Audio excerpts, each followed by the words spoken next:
WrestleMania Pro Wrestling Podcast Network is a Moonsault Media production and is intended for private use only. For more information, contact retromaniapodcast@gmail.com. The following recording is a production of Kickin' Out at 2 in conjunction with the WrestleMania Pro Wrestling Podcast Network and is intended for private use only. For more information, head on over to facebook.com/Kickin' Out at 2 or our Twitter handle @KickinOut2, along with searching Retromania with a W on any and all podcast platforms available to listen to archive shows such as this and all the great content of the Retromania Pro Wrestling Podcast Network. Evergreen content at your fingertips anytime at your listening pleasure. And with that being said, we thank you for listening and hope you enjoy the show.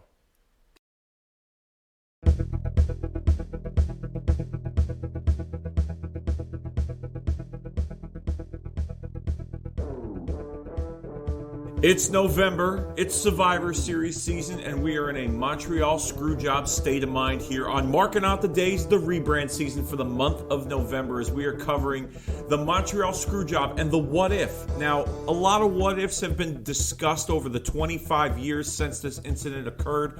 What if, it was all a work and Vince and Brett and Sean and everybody were working the wrestling industry, but we here at Marking Out the Days thought we would take a different twist, and we're reimagining if this was a work, but if this was an actual storyline that took place. So, without further ado, this is Marking Out the Days, the Rebrand season. What if the Montreal Screwjob was a work? I am one half of the hosting squad, Dave Rosenbluth, and joining me, as always, the Retromania architect himself, Coby Nida. What's up, buddy? Ring the damn bell! Ring the bell! Ring the fucking bell! Oh man, I'm excited for this one. And yeah, it's what if the Montreal Screwjob was a worked storyline? Yes, correct. Let's clarify. There's been people talking about before, could it have been a work the whole time? So we're not gonna delve into that. We are gonna get you guys there chronologically up to that point, and then we're gonna take that what if, that Marvel-esque type scenario, and Dave's gonna have a booking scenario, and I'm gonna have a booking scenario, and full disclosure, we have not discussed our booking scenarios to each other. No, we have not. Yeah, so this is very, very exciting for me. One of the most pivotal times in the wrestling industry, and for me as a wrestling fan. How about yourself, Dave?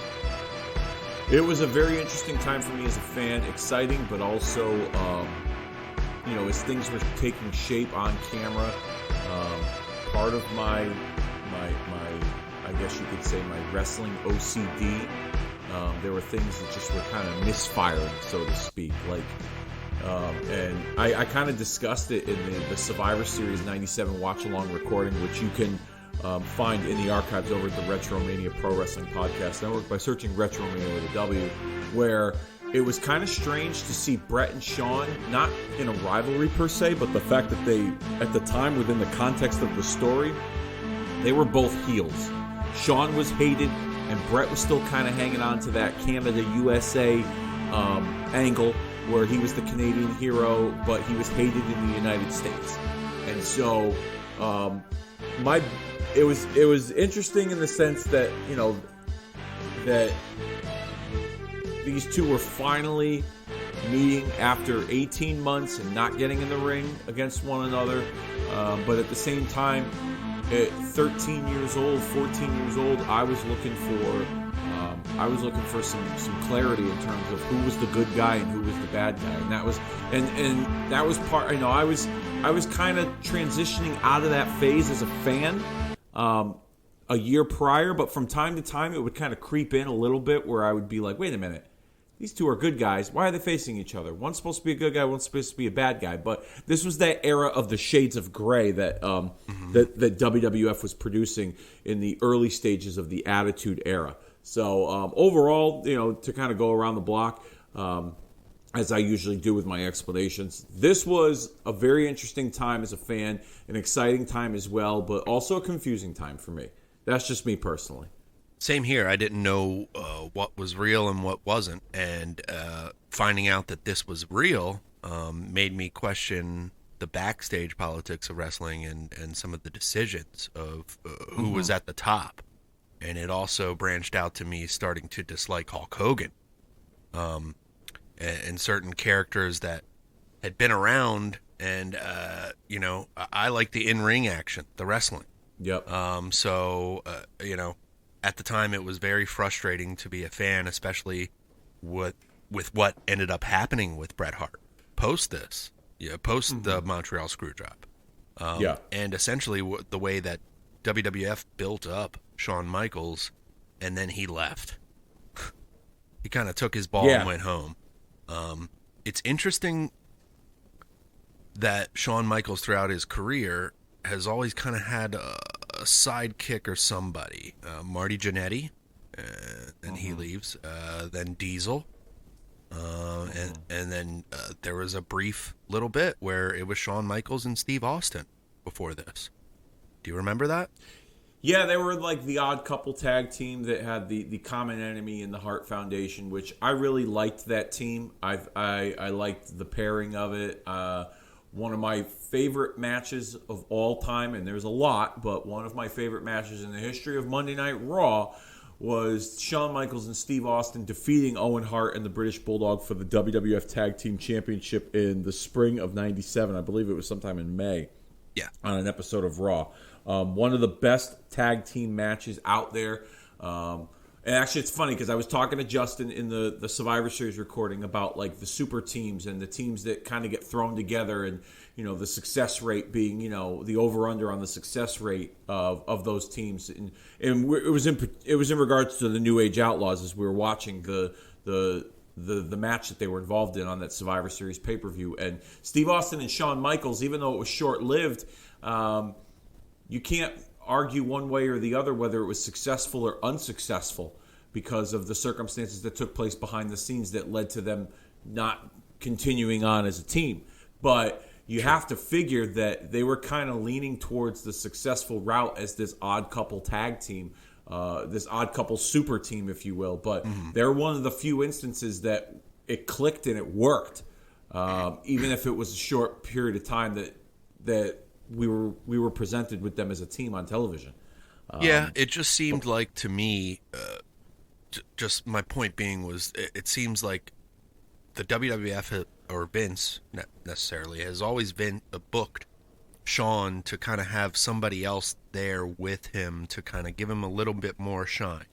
Marty, Sherry, Diesel, Hunter eventually, and then he had that brief little stint with Austin.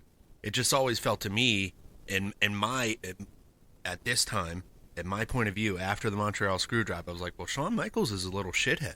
He just tries to get fame from anybody, Hunter, like he's just a hanger-on, like a piece of shit. At the time I was just so angry at him. I really was. He's a piece of shit. Yeah, right. No, seriously, yeah.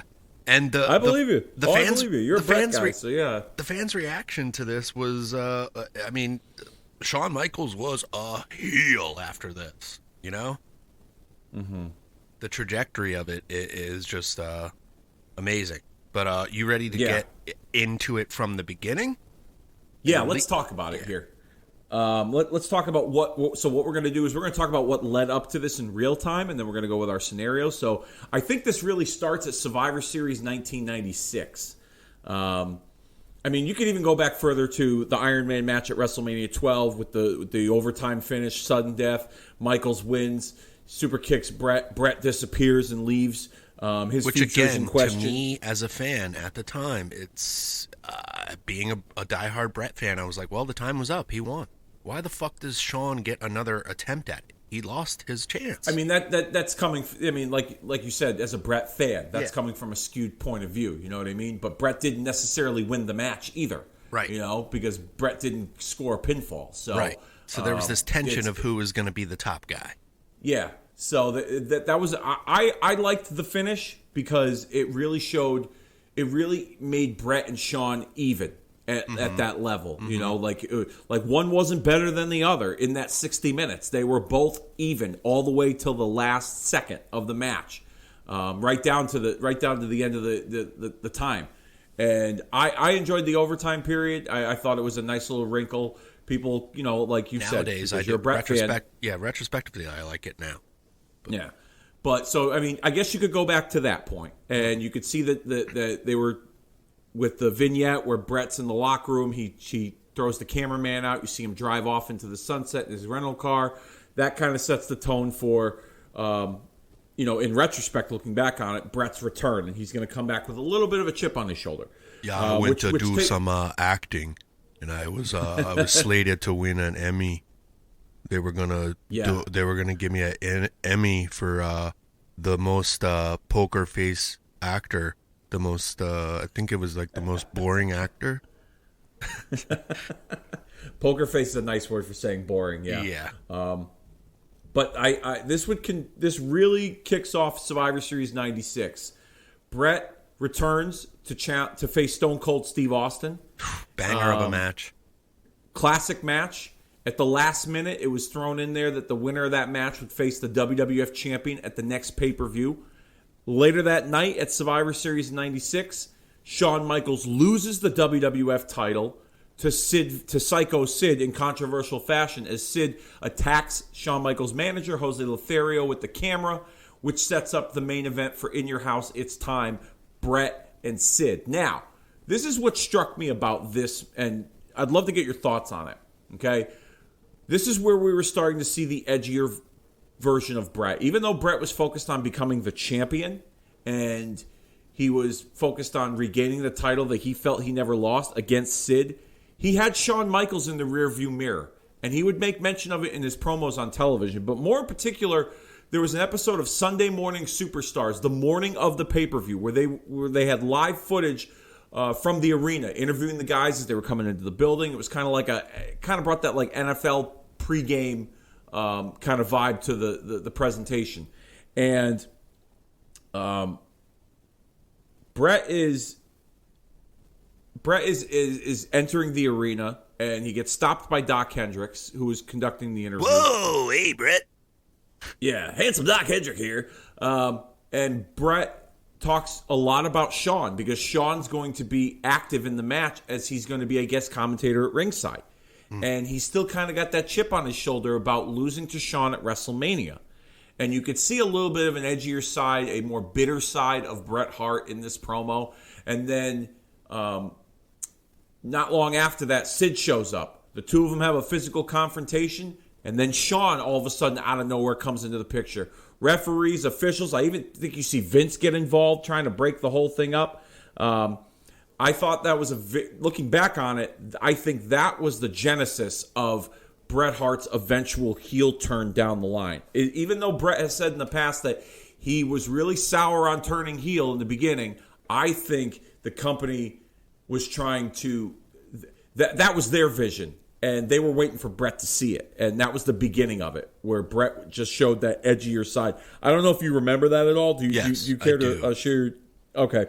And that was just like you said, that kind of sports centric feeling of like the pre-show action, and then all of a sudden we see something happen, and that didn't happen all the time, so it wasn't something that we're numb to now. So seeing that backstage altercation, you're like, oh shit, there's a little heat between these guys. There's something there. They might go back to that match of Bret and Shawn, which everybody wanted to see again. Yes, and that was in that same event. Shawn had cost Bret the title inadvertently. Shawn was going for Sid because Sid had taunted him at ringside, actually getting him physically involved in the match. And then you saw Bret and Shawn kind of have a little bit of a pull apart post match. Bret showing his frustrations. And right then and there, you knew that the direction they were going in was Bret and Shawn in a rematch. Whether it was for the title or not was still up in the air because Sid was the champion, which leads us to Royal Rumble 1997. Bret Hart loses the Royal Rumble match in controversial fashion as he tosses out Stone Cold Steve Austin, who had a tremendous performance throughout the course of that match, while the referees are distracted with Mankind and Terry Funk brawling on the outside of the other side of the ring. Austin sneaks back in, tosses Bret out, tosses Undertaker and Vader. Your winner, of the Royal Rumble match, Stone Cold Steve Austin. And fake Diesel. And fake Diesel. Don't forget that. I'll never let that down. Well, Brett threw out fake Diesel. Yeah, but they were the real Final Four, not Austin. Austin was eliminated. Yes, you are correct, but they're not going to promote fake Diesel into the title picture. That's for sure. If it was real Diesel, it would be a different story. But anyhow, you see once again Brett feeling slighted. Brett felt screwed. He let that be known with Vince McMahon, who was sitting at the commentator's table, that he got screwed out of his opportunity to become the champion. And once again, second month in a row, his chance to go to WrestleMania to face the champion or to be involved in the championship picture has been spoiled by someone else, Stone Cold Steve Austin. Following that, Shawn Michaels defeats Psycho Sid for the WWF Championship and gets back the revenge from Survivor Series in 1996. Now, before we continue any further, share with me your thoughts on all of that transpired at Royal Rumble 97. As a wrestling fan at the time, a Bret Hart fan, I felt that he was slighted too. I felt that he had been wronged. Stone Cold just kind of didn't click with me yet. And I was like, who is this guy that just won't let up? He is relentless.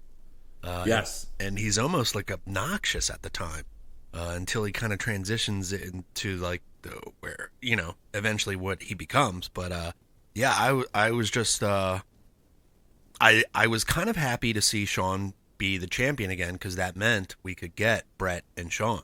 So I definitely thought Brett was going to win. That seemed like the trajectory. And yes. After all the actions and then seeing Brett's reaction, you're like, what is going on here? Thinking as a fan, like, what are they doing here? Are they really trying to turn him, or are we turning him? Yes. That was pretty much it. But the following night, I'm sorry. Excited to see where it goes, and then the following night, like you say, is amazing. The following night on Raw, Brett would quit over being screwed. And it eventually would set up the main event for the the co-main event for the Final Four pay-per-view in February, where Brett would face Steve Austin, Undertaker, and Vader in a Final Four match, which was like a mini Royal Rumble of sorts, where the only way you could, the multiple ways you could win are pinfall, submission, or throwing your opponent over the top rope.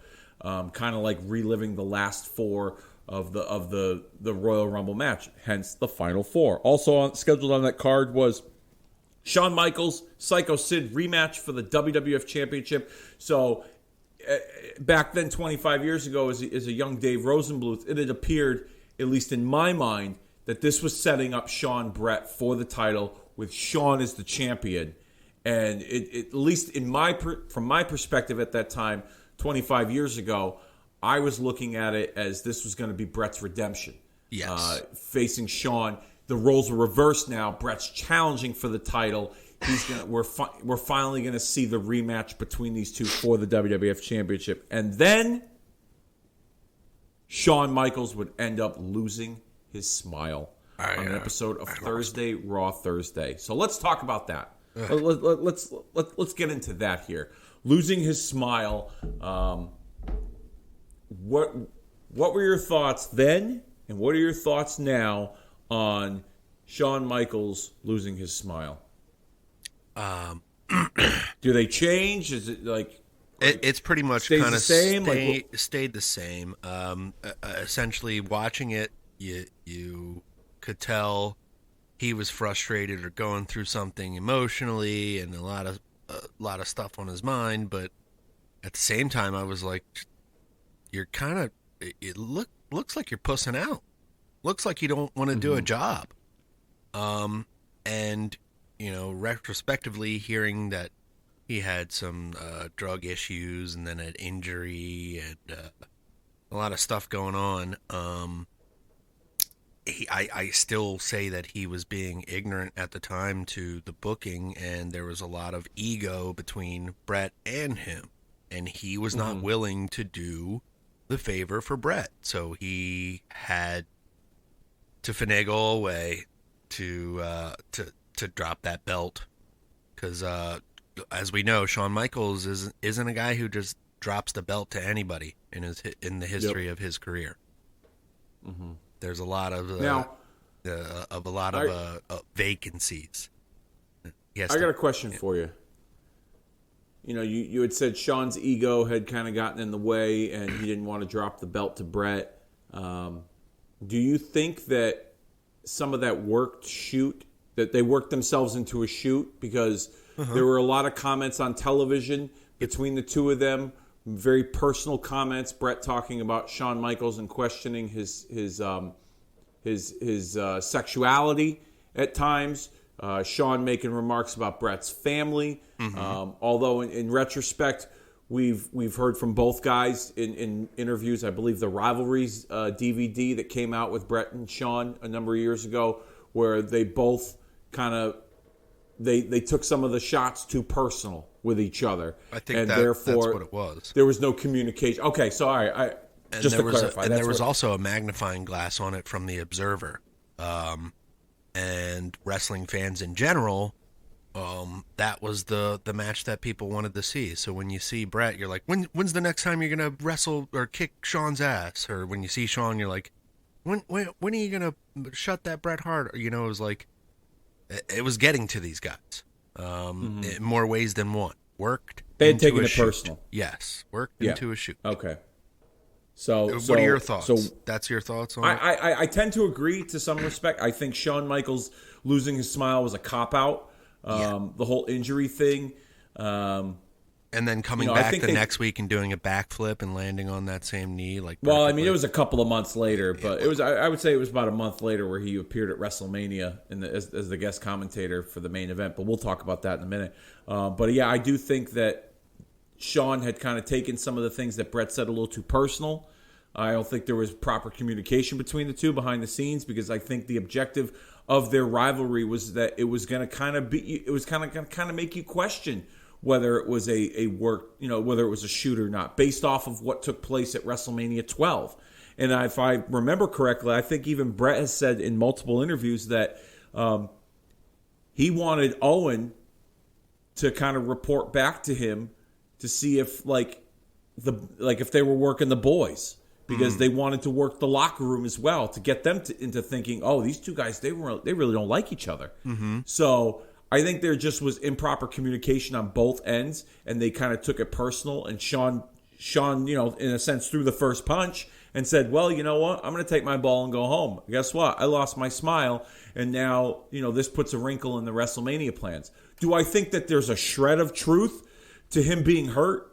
Absolutely. I think that there is some, because Shawn had gone, he had a full schedule, a year prior as the WWF champion in his first run. So could injuries have piled up and maybe he had some wear and tear on his knees?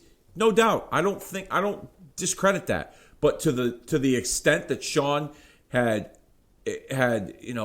disclosed with the audience that his injury was career threatening and a doctor told him he may never wrestle again, I don't know about that. Yeah, I highly doubt that. But do I think there was some injuries that were piling on? Maybe he needed a break. Yeah, maybe he was running full tilt. He was the guy that was headlining all the shows, and he was as the champion while Bret was gone.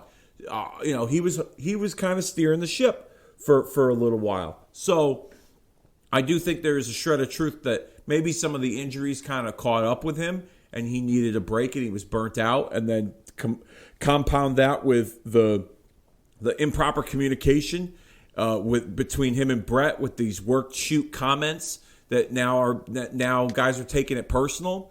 I think that's where he just kind of cracked and was like, you know what? Yeah, I did lose my smile, and that's where I stand. That's where I stand now. Back then, yeah, I was a big puss out in my opinion, because I really wanted to see the rematch between Bret and Shawn. And as much of a Shawn guy as I was back then, I wanted Bret to get that match, to win that match and to even things up. And then they do the big rubber match, because I was looking at that rivalry along the same lines of, in terms of match quality, like, Sting and Ric Flair. Well, that's what Bret had said, too. He wanted to work it into where they could make money for years, going back to that match.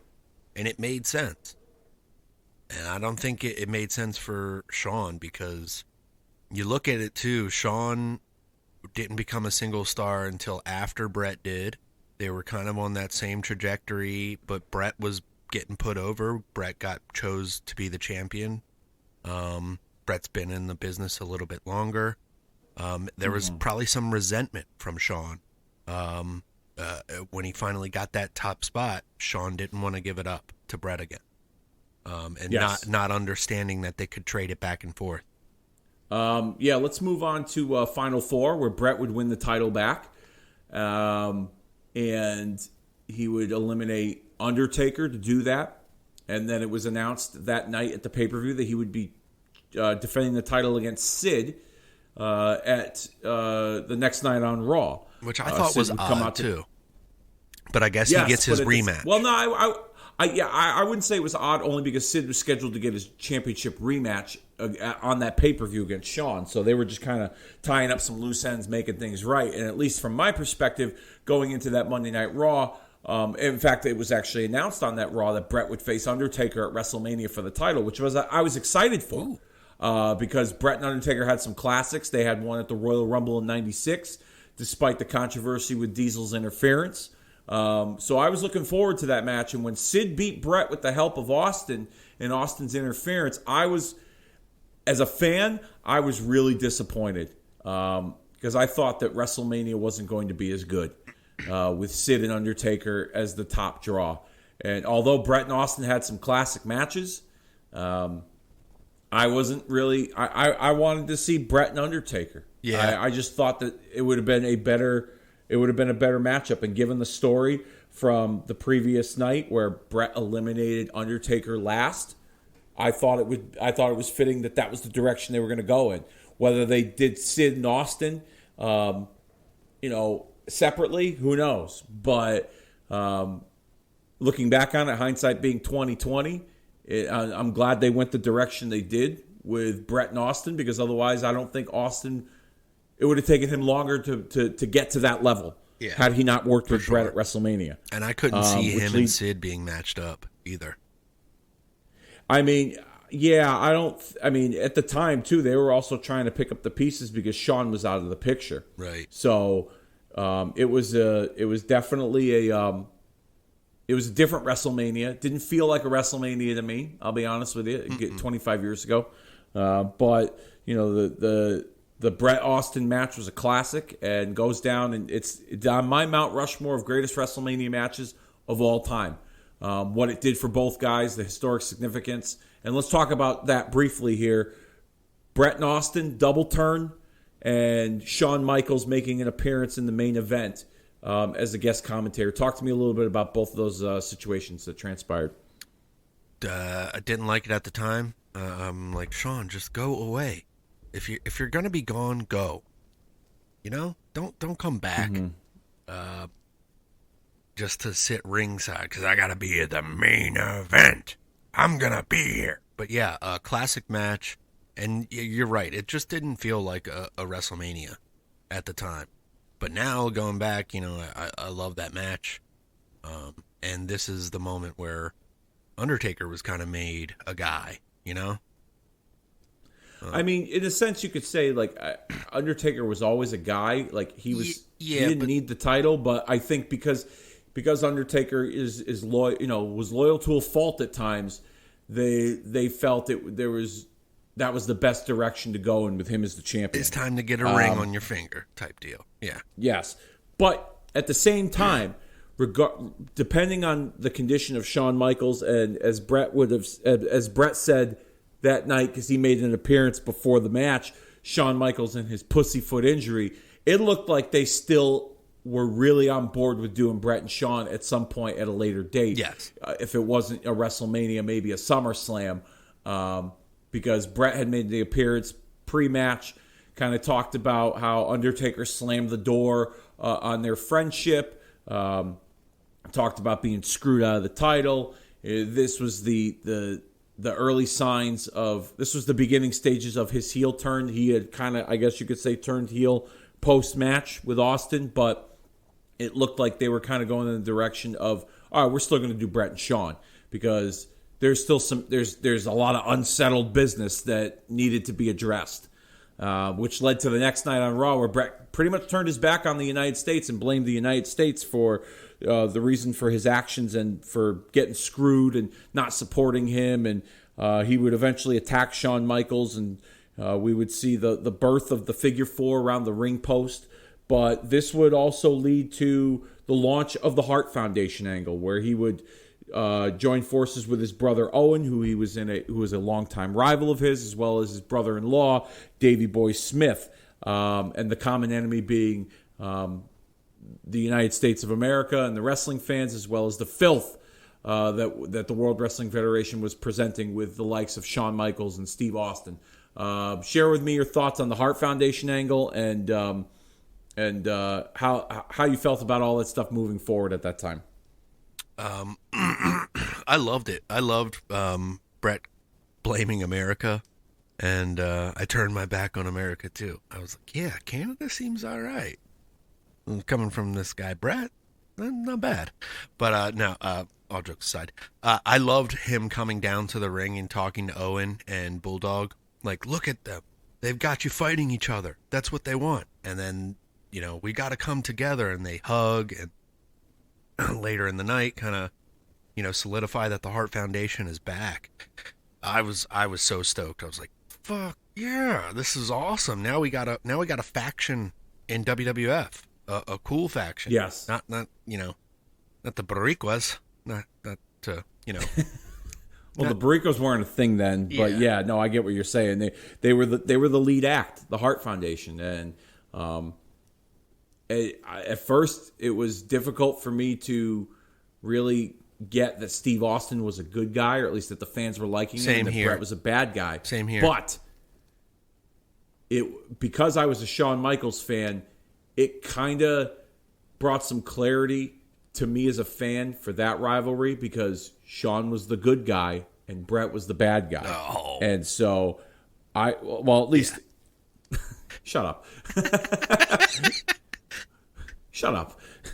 But I'll do this damn thing without you. I don't give a shit about you and your fucking opinion. Oh, I love Bret. Yeah.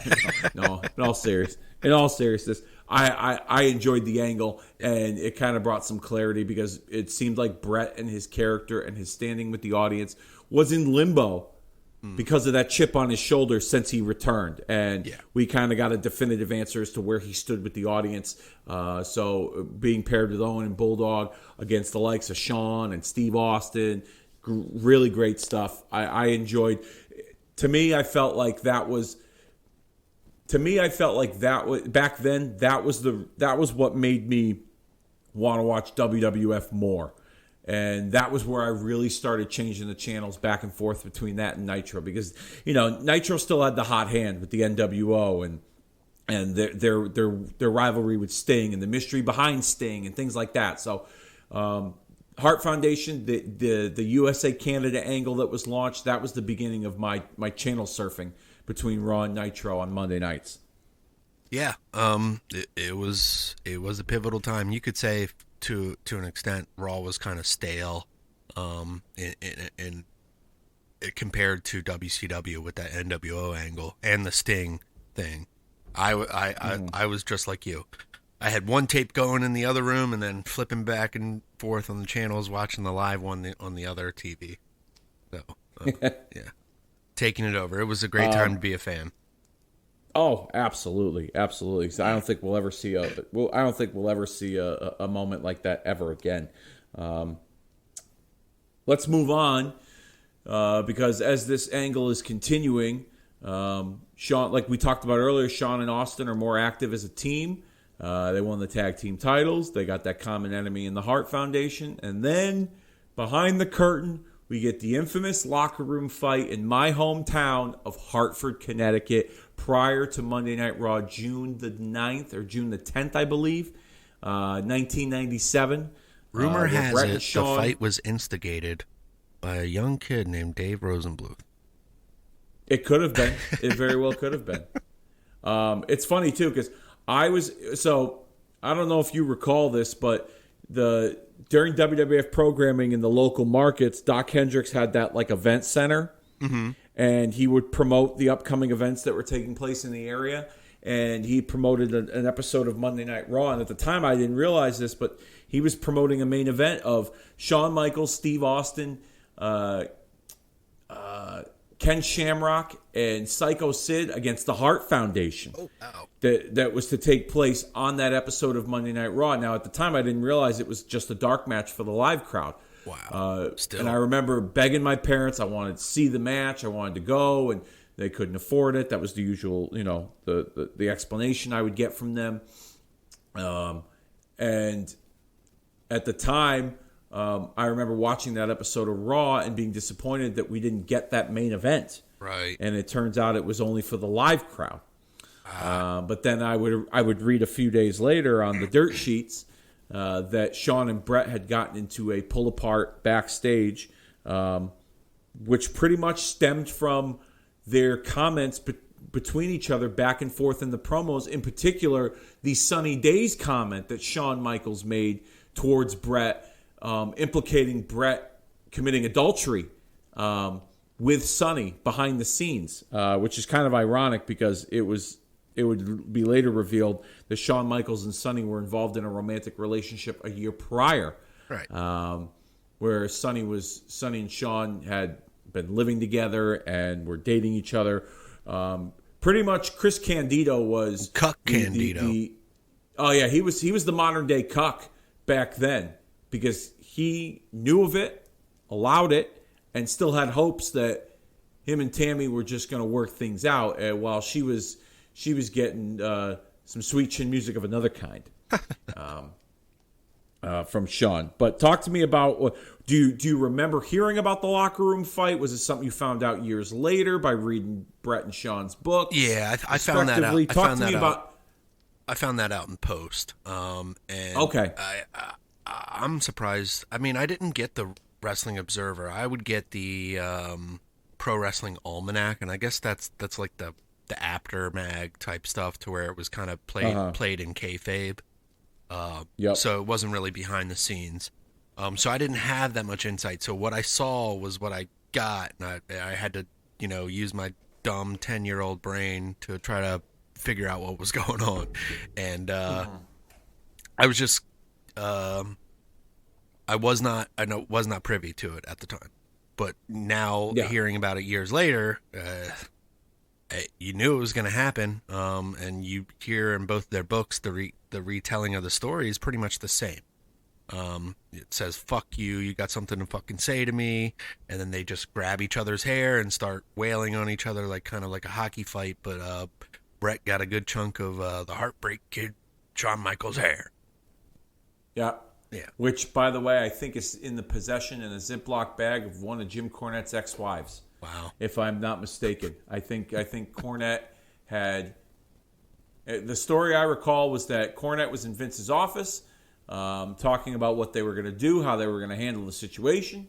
Shawn comes in with a chunk of his hair in his hand, says, I'm leaving, this is an unsafe work environment, slams the hair down on the desk and walks out and says he's going to WCW to work with his buddies, in reference to Scott Hall and Kevin Nash. And that's when Cornette picked it up, put it in his pocket, put it in a Ziploc bag, and at that time he was with his wife at that time. To the best of my knowledge, I think that is still in the possession of his ex-wife. Wow. So that's interesting that Cornette, for as much as Cornette says he hates Shawn Michaels, right, that Cornette saved a piece of his hair. He's a fan. Like he was going to make some. Oh yeah, no. I mean Cornette. Yeah, he's the ultimate mark in a way.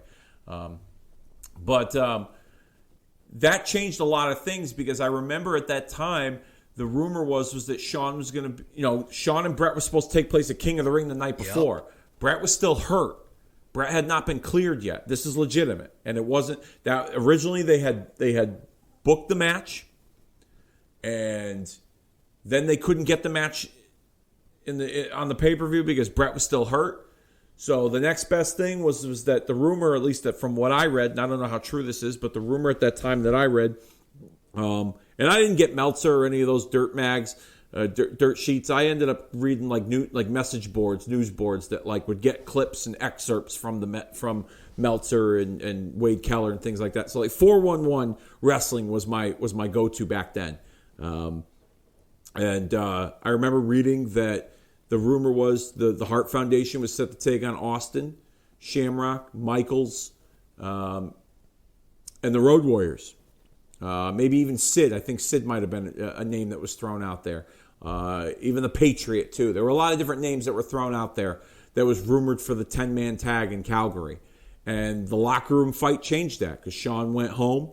He took his ball and went home, and that was the end of that. So that changed that, and I would imagine that I could be wrong because I don't remember reading this, but I would imagine that Shawn would have had a significant role at SummerSlam that didn't involve him being the guest referee. Maybe a match with Bret. I don't know, or maybe he would be involved in the championship picture with Bret and Undertaker, making it a triple threat. I don't know.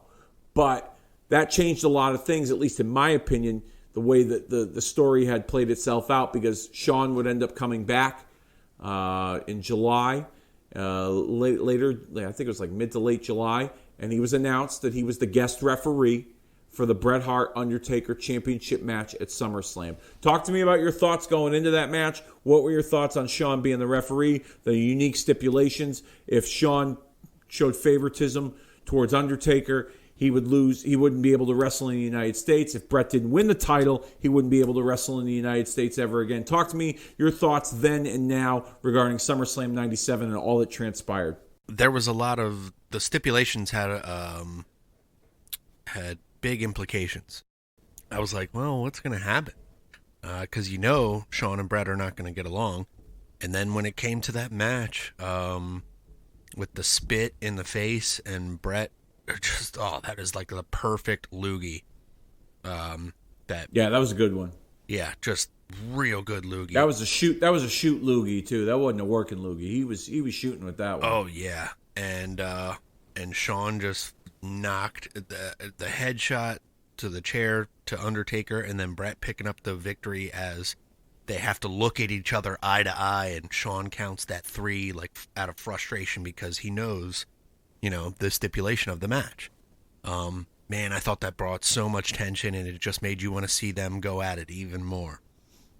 Mm-hmm. What are your thoughts? Yeah, I enjoy. I talked about this when I recorded Survivor Series '97, which you can find in the archives currently right now. Retromania with a W, cheap plug. Where I loved the stipulation, I loved everything about it going into it, but what I didn't really care for was how it was handled aftermath. Following that, because there was the question of why. Why did Shawn why did Shawn cost The Undertaker the title? Well, it's clear as day he didn't intend to cost The Undertaker the title. Right. He was going for Bret, and he nailed Undertaker, but then realizing, oh shit, I have to make... You can even say Shawn Michaels say, oh shit, as he throws the chair down after he had nailed Undertaker. And like you said, he's making the count. He's looking in Bret's eyes. He realizes that if he doesn't do his job, then his ass is on the line too, as the guest referee, showing favoritism. So he can't do that. So when the next night on Raw and the weeks to follow, they kind of pinned it as if Shawn had the intention of screwing The Undertaker, which if you watch it plain as day, he doesn't. But there's a point that my brother brought up in our recording, and I'll kind of preface it here by saying that Jerry Lawler, at the beginning of that match, talked a lot about, before the match even started on commentary, they had the camera at the announce desk, and he talked about Shawn Michaels' ego being so big that it's got its own zip code. And, Shawn, when he goes to a funeral, he gets upset because he's not the corpse. And somehow, some way, he will find a way to make himself the center of attention in the match. Those sound like it's like straight up Jerry Lawler jokes. Oh, my God. Yeah. Well, no, that's exactly he's what so it was mad verbatim. He's not the corpse. Yeah, that was. You go back and watch that right at the beginning of that SummerSlam match. Lawler says that, and looking back on it 25 years ago, I didn't realize what he meant by it. I was just kind of like, oh well, it's, Lawler being a heel commentator, Shawn's the baby face, et cetera, et cetera. But then, looking back on it now, it's like, well, he just kind of set up the heel turn in a way. That Shawn was going to do something that was going to attract attention from the audience. So, in retrospect, I don't really care anymore that there was a lame duck excuse that they tried to pin it on Shawn. Because even at one point, if you go back and you remember the build-up towards that SummerSlam, Shawn was the one that went to Vince and said, I want to be a part of SummerSlam in some way, shape, or form. I need a spot in the show. And then Vince was the one that put him in the match as the referee. And then JR on commentary following SummerSlam, says to Shawn, well, you put yourself in this match. You wanted to be involved so much. This is what happened. Like, this is your fault. Take responsibility for what you did. And Shawn, was like, oh, well, you guys put this on my lap. You put me in a position to fail, et cetera, et cetera. So there's a lot of it was confusing at the time, 25 years ago. But now that I look back on it, to some degree, it makes some sense. I didn't care for it back then, but the way it was handled. But what I also didn't like either, and I want your thoughts on it, was that Bret was the top heel. He won the title. Shawn was a pretty good babyface, at least at that time.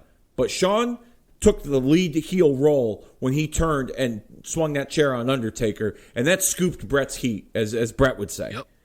And to me, that was where my brain was like, no, they're both heels.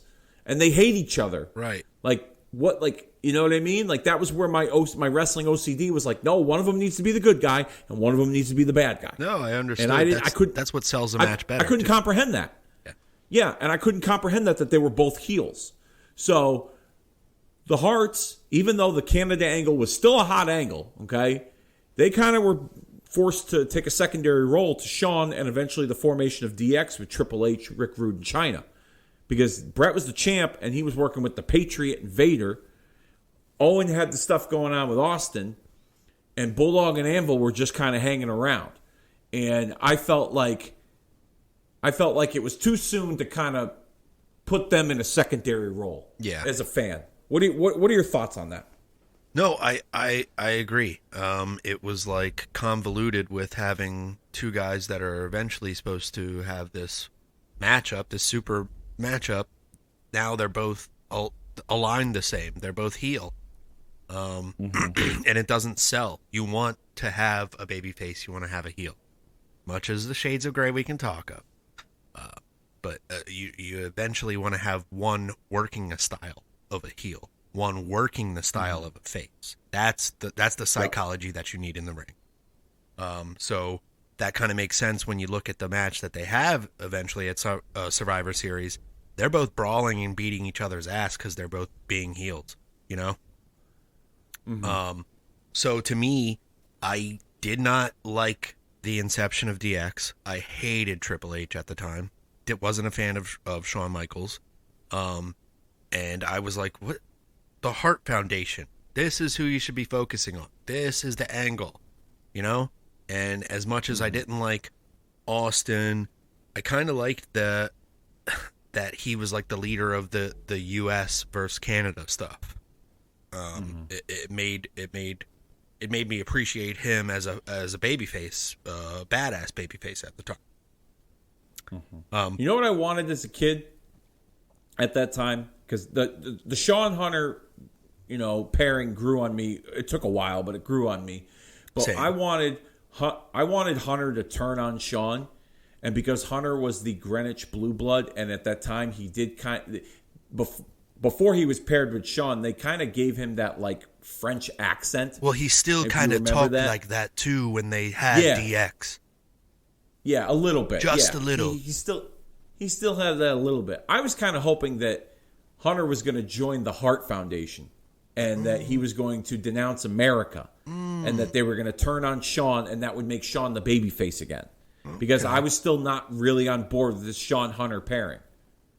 Okay. I can it's stupid, I know. Yeah. In hindsight, I look back on it and I'm like, wow, that's really fucking dumb. But that was me trying to rationalize in my 14-year-old brain what I wanted because my wrestling OCD wasn't firing on all cylinders. We talked about it in our September episode covering September 22nd, 1997 in wrestling history, the infamous backstage discussion that was recorded between Bret and Vince on the Wrestling with Shadows documentary at Madison Square Garden, where Vince tells Bret that he can't honor the contract. You can go in the archives and find that over at the Retromania Pro Wrestling Podcast Fun Network. episode. It was a fun episode. I actually talked with my brother about that on the Survivor Series episode and your theory behind it, Coby. And he kind of agrees with you that the reason why Vince didn't really push as hard to keep Bret was because Bret really stuck to his guns as the promoter's kid and wanted his money and wanted Vince to honor the contract. Mm-hmm. And with the coupled with the fact that him and Sean had the personal issues behind the scenes, he was really he stuck his feet in the mud and said I'm not going anywhere with this. Yeah. And Vince and then it kind of forced Vince's hand in a way. So let's talk about the build towards Survivor Series. We're almost there. It was kind of a short one if you go back and look at it. Shawn won Hell in the Cell, beat Undertaker to then set up the match with Bret at Survivor Series. That was like a random number one contender stipulation. It was like kind of thrown out there at the last minute between Shawn and Undertaker. That was a classic match, but we'll talk about that another day.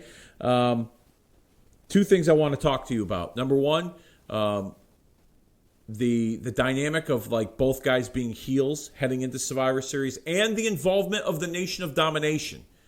Because, and I said this on the Survivor Series watch along recording with my brother, I feel like the involvement of the Nation of Domination was in part designed to turn the Hart Foundation into baby faces, whether that was full on heading into Survivor Series or something that was going to transpire following Survivor Series. This was the beginning of it. Yeah.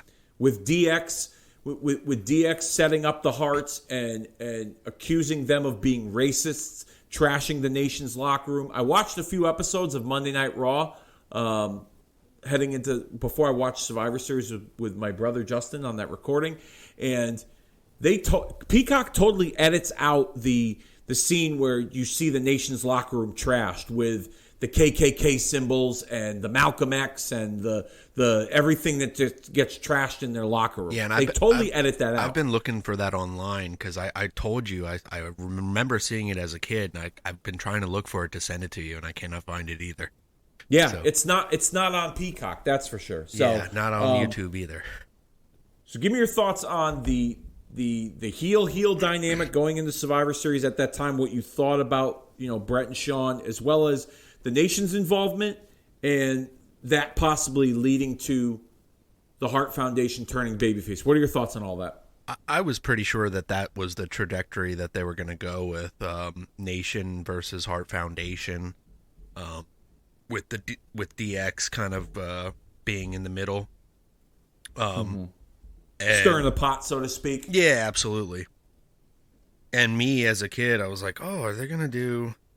They're going to do a Nation versus Hart Foundation Survivor Series type thing on the fly. Mm-hmm. But no, the dynamic of Shawn and Bret, like I said before, going into it, them both being heels, you had to choose a side who you liked better. And obviously me, I was a Bret Hart fan, but looking back at this now, the way that they work this match, both of them are working heel still. Bret only tries to work face towards the end, but we don't know what else the rest of the play out of the match would have been, leading up to where the Screwjob happens in the match. I don't know how much further the match was going to go, and what the finish was supposed to be was the DQ. Are we in agreement that that's what they both thought was going to be the DQ finish? Yeah, there was a lot of back and forth about that, but I think that was the final decision that was made the morning of. I actually, in the Survivor Series recording, I go through a list, a timeline, according to the Wrestling Observer, of the series of events that took place that transpired. Some of them backstage stuff that I didn't disclose on this recording currently regarding the finish and the things that led up to the tension with Shawn and Bret going into Survivor Series. You could check that out. I go over that timeline of events as we're watching the main event with Shawn and Bret. Awesome. So you have to fast forward closer to the end. But that's all through the Observer. But continue. But yeah, that's pretty much it. I thought that even with the screw job, I thought that maybe this was part of the storyline. So coming up out of this, DX was definitely going to be the heels, and Hart Foundation was going to be turned face. Just in lieu of what was happening. And I guess, yeah, you could have that pairing of the Nation versus the Hart Foundation and have Bret versus The Rock. I even wanted that at the time. Yes. But yeah, so what were your thoughts? Well, in particular, there's that one episode of Raw where the Nation finds out that their locker room had been trashed, and Farouk and the Nation call out the Hart Foundation. And the Hart's music hits, and it gets a pretty significant pop. There's a smattering of boos in there, but it gets a pretty significant pop. And you see each member of the Hart Foundation come out one by one, and it's almost like they're running to get to the top of the ramp, like they're running late for work. Like what they're putting on their jackets and they're putting on the championship belts, like they were running late. You know what I mean? I don't know if that was something that was designed to make it look like that, or there was something up with their cues and they didn't get the information relayed that they were supposed to be out there. And then Bret comes out last and he gets the biggest pop out of them all. And there's still a smattering of boos, but that was the point where I was like, okay, it looks like they might go Hart Foundation, Nation of Domination, following Survivor Series, and that now they're realizing that DX is probably the top heel act, and the Harts are gonna be the baby faces. Yes. And if I recall, it had also appeared, at least from my perspective, was that they were gonna kind of imply that DX and the Nation had like a working agreement with each other, because there's on that same episode of Raw, I believe, Shamrock and Ahmed Johnson wrestle in a tag match against the Nation, and DX is out at ringside goofing around at the announcer's table, and Rick Rude would end up handing the briefcase to Farouk when the referee got distracted. That's right. Farouk would nail Shamrock and cost them the match. DX would help the Nation win the match. And so it had appeared that DX was kind of using the Nation to do their dirty work, and they had some kind of working relationship, and it was aimed at taking out the Harts. Yeah. Because DX had, at least it wasn't implied on television, but DX had made it clear that the Harts were the ones that trashed the Nation's locker room, and the Harts were racist towards African American wrestlers. So that's the direction I felt like it was going in. And this is all before any of us, at least over at the Rosenbluth compound, that we found out that Bret was leaving to go to WCW. So that was where I stood with, and it also brought back some clarity. It was like, okay, the Harts are going to be baby faces, DX are going to be the heels. DX is working with the Nation. Now, how do you get out of all the hate that had been directed towards the Hart Foundation for the past 6 months? Does Bret come out and do they apologize to the American wrestling fans? Like, do they do some sort of sympathy promo where they want, the American wrestling fans behind them again, on their side? You also had, in my mind, you also had to weigh in the Steve Austin factor. Mm-hmm. Steve Austin had a heated rivalry with the Hart Foundation at that time, and he was still involved with Owen Hart, stemming from the SummerSlam Tombstone Piledriver incident. Yep. So you kind of had to button that up. But Austin was also kind of interjecting himself in the Nation's business. He cost Farouk the Intercontinental title at Bad Blood against Owen Hart because he wanted a piece of Owen and he wanted to beat Owen for the title. You get all these moving parts that were kind of intertwined with each other that made it exciting for me going into Survivor Series. And like I said, regardless of the outcome of Bret and Shawn, I felt like the direction they were going was the Harts were going to be the baby faces again. And they were going to feud with the Nation. And I also felt like we could have seen Steve Austin, in a way, kind of align with the Harts because of his common enemy, that being the Nation of Domination. That's where, like, there was a lot of different, like, interesting what ifs at that time when I was a kid looking back on it, and I was excited for the possibilities because there were so many different moving parts that they were all intertwined with each other. Austin, Nation, Hart Foundation, DX. You could even say Shamrock and the LOD because they had opposed the Nation. They were facing the Nation at Survivor Series in a classic elimination match. You had all these moving parts going on. It was just very exciting. Yeah, that's where I stand when it comes to that. Now, let's get into the Screwjob itself. 1997 Survivor Series. It's been covered to death. I mean, also you can go back in the archive. Dave has covered that. I have covered that as well with Jimmy, the original episodes, Origin of Attitude, the road leading up to that moment. I did I covered it, but I did a different spin where I did a trading. You find it in the archives. Trading Places. What if Vince screwed Sean?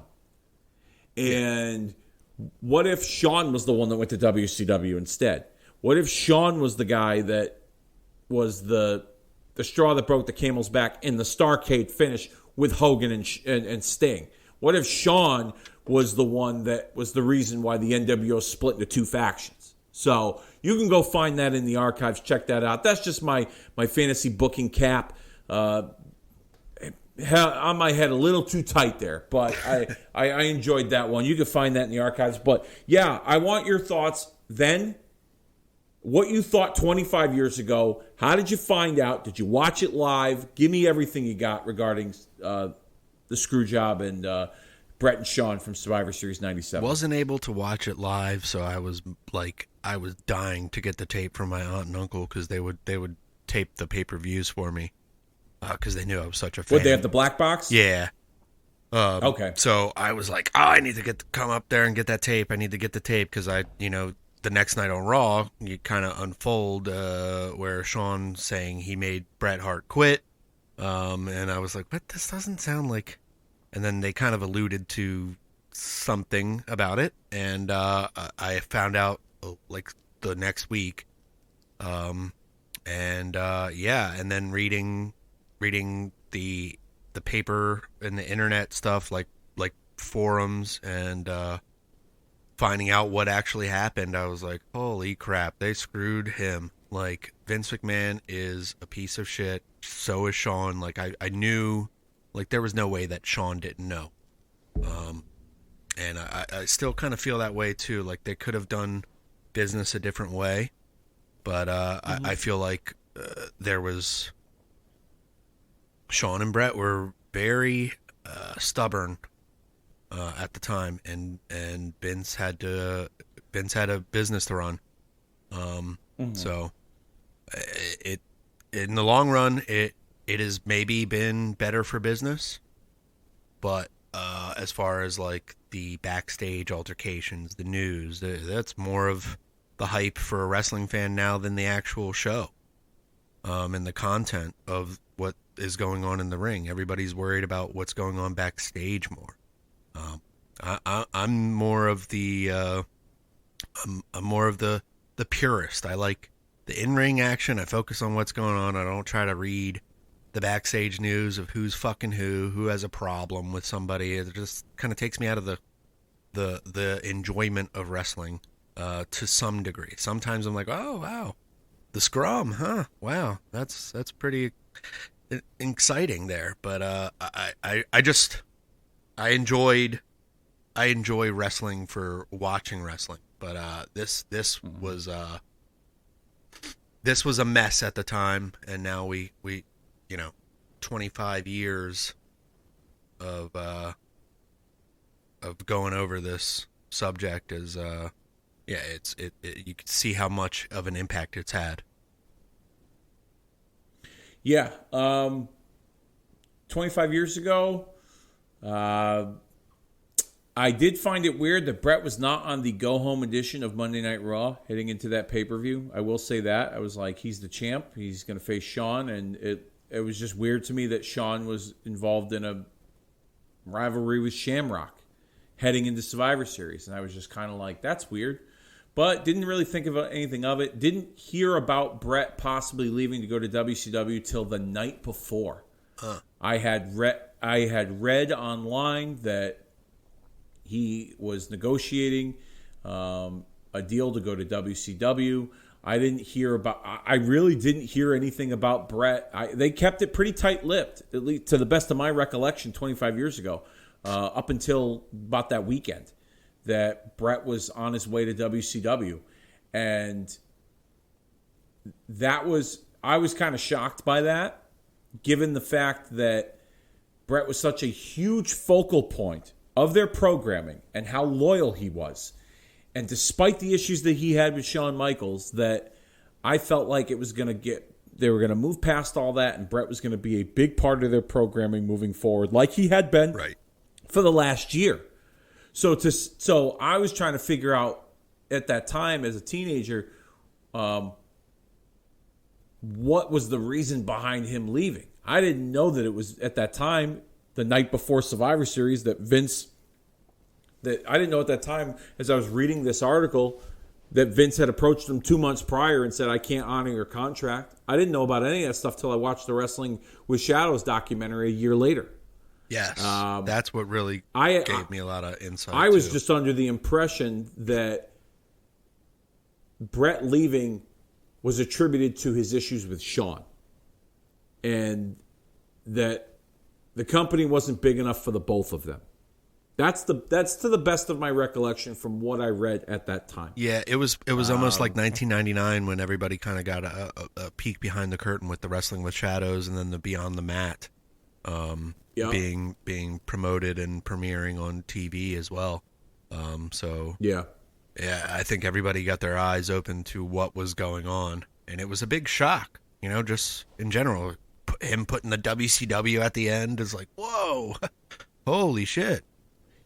And I didn't see that live. I didn't watch it live. Sometimes I'd get the pay-per-view. Sometimes I'd get a pay-per-view. And if I didn't get the pay-per-view, it was the squiggly lines. I was listening. It was radio WWF for me all the way through the squiggly lines on TV. So I didn't get the pay-per-view. Didn't know anybody that got the pay-per-view. But I brought this up in my recording yesterday, and I feel like it's important for me to bring it up again. I didn't realize the aftermath and the magnitude of the screw job until the next day at the lunch table, when it was me and a couple of friends who watch wrestling, and they had heard about it, and one of them was at that table that didn't watch wrestling. And he said to me, Dave, he goes, so I heard something about last night that Vince McMahon changed the script in the middle of the match as it was going on. And it hit me right there at that moment where I was at the lunch table in high school, where his name was Nelson Mingo. I don't even know if he's alive today, but anyhow, Nelson said that to me, and that was where I realized, like, okay, this went past wrestling.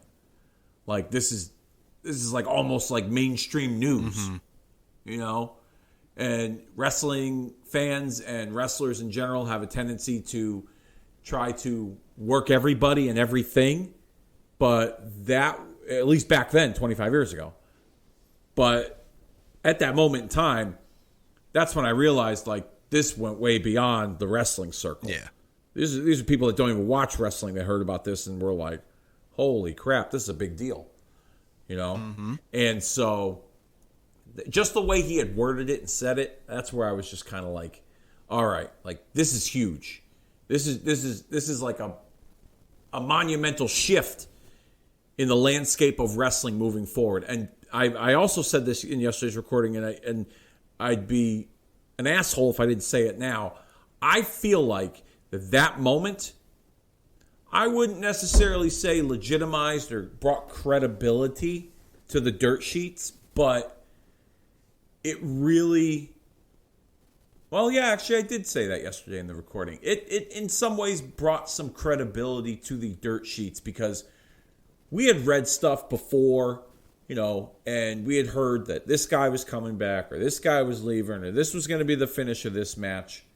But we never saw everything that we read backstage transpire right in front of our very eyes until that moment when Vince told the ring announcer to ring the bell. And Shawn beat Brett. Vince screwed Brett, whatever you want to refer to it as. That was like that was like the culmination of everything that we read in the dirt sheets regarding the Brett Shawn issues. unfolding right in front of our very eyes in Montreal. Oh, yeah. And that to me was like, at that time, legitimized and brought credibility to the dirt sheets, because everything you could say was true regarding the issues between the two of them and Vince's involvement. Yeah. You know? Yeah, absolutely. So it definitely brought more eyeballs to that community, that realm of I don't want to call it reporting, but that realm of news information when it came to pro wrestling, that being the newsletters, the Observer, the Torch, all those guys that were around then and still are around now. So that was to me I was just blown away at like the magnitude of it all. And 25, I mean, it's something that has been talked about since. That horse has been beaten to death. You and I have covered it in respective podcasts. Everybody's done a podcast on it. I'm sure Sean not Brett necessarily, but I'm sure Sean is sick and tired of talking about it. Brett will probably Brett. That's one of the main topics of usually all of Brett's interviews is the screw job. The screw job. Goldberg kicked me in the head. Hogan stealing the belt from me at WrestleMania 9, and me, punching out Vince McMahon. Moments. Those are like moments, pal. The Rolodex in Brett's interviews, right there. His go-tos, if you will. And then Owen dying. Owen dying too. Yep, and you had to say it with the accent too. Owen. You just had to, didn't you? Owen dying. Like you're fucking unreal. You Sorry. You really are. You're unreal. I already know where this is going. I'm not letting it go there. I'm not gonna hit a joke yet. No, I won't. Yeah. But you'll know when it lands. Yeah. You're such a piece of shit. I swear to God. You are such a piece of shit. You're a father. I know. You know that? You are a father to a beautiful little girl, and you're going to conduct yourself this way on a wrestling podcast? Sorry, folks. All right, Dave. Well, you ready to... Are we almost there? We're there, right? We are there. Okay. Well, we've talked about it. We've talked about everything that's led up. We've got about an hour and 11 minutes in as to what we've talked about. Let's regarding everything that happened in real time. So let's talk about let's map this out. What if the screw job was a storyline? Now, what if it was some big elaborate storyline that was put together by all the parties involved? Not to work the audience, but just some elaborate story where they have mixed wrestling with reality and what took place behind the scenes and all the players involved. So without further ado, Coby, I would like for you to kick things off. I want to hear what you have to absolutely. say. I want to see what your path towards, what this screw job leads us to. So For sure. You go ahead first. So my scenario for this, I lead all the way up to WrestleMania 14. And I kind of give a little bit of a little smoke trail at the end of WrestleMania 14 to let you guys kind of decide where it could go or what if possibilities after that. I ain't booking a whole fucking year for you guys. I'm not Tony Khan.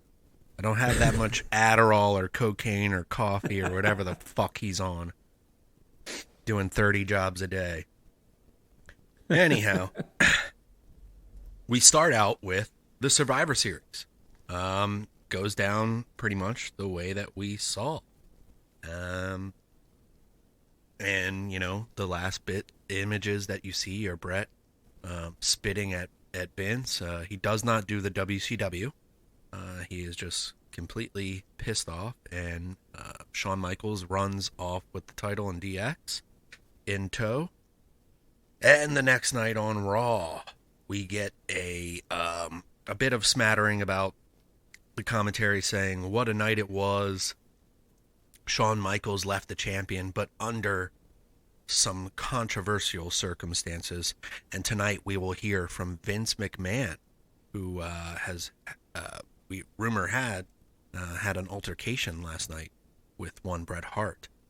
So later in the night, we have Shawn Michaels, getting booed and with DX there saying, we had nothing to do with it. I just want to say, I did beat Brett, and I was going to beat Brett anyhow, and my right hand of God, and he's holding up his left hand, I had nothing to do with it.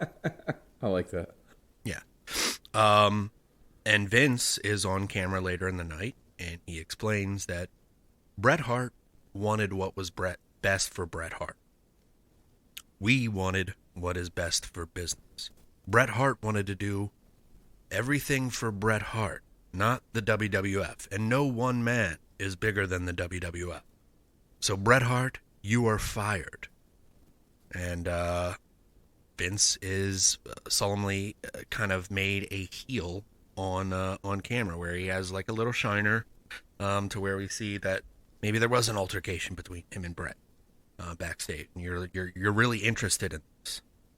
So that is that. Then we lead into the December pay-per-view of the Degeneration X, the feud between Shamrock and Michaels pretty much kind of goes the same, except Owen Hart, Bulldog, and Neidhart are pissed off. They know that Shawn and Hunter had some type of means in this controversy, or some type of hand in it, especially with Shawn coming out the champion. So Triple H enlists the help of the Outlaws, newest members of the Degeneration X.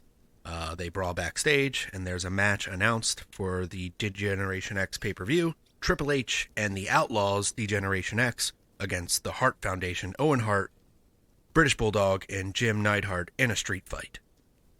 They have that match, and the winners are Triple H and the Outlaws by nefarious means. China gets involved, Rick Rude gets involved, Halliburton, possibly the Nation of Domination, some other members outside, to convolute things, kind of tie in other people to the storyline. Everything else goes down the same at the Degeneration X pay-per-view. Then we move on to the Royal Rumble.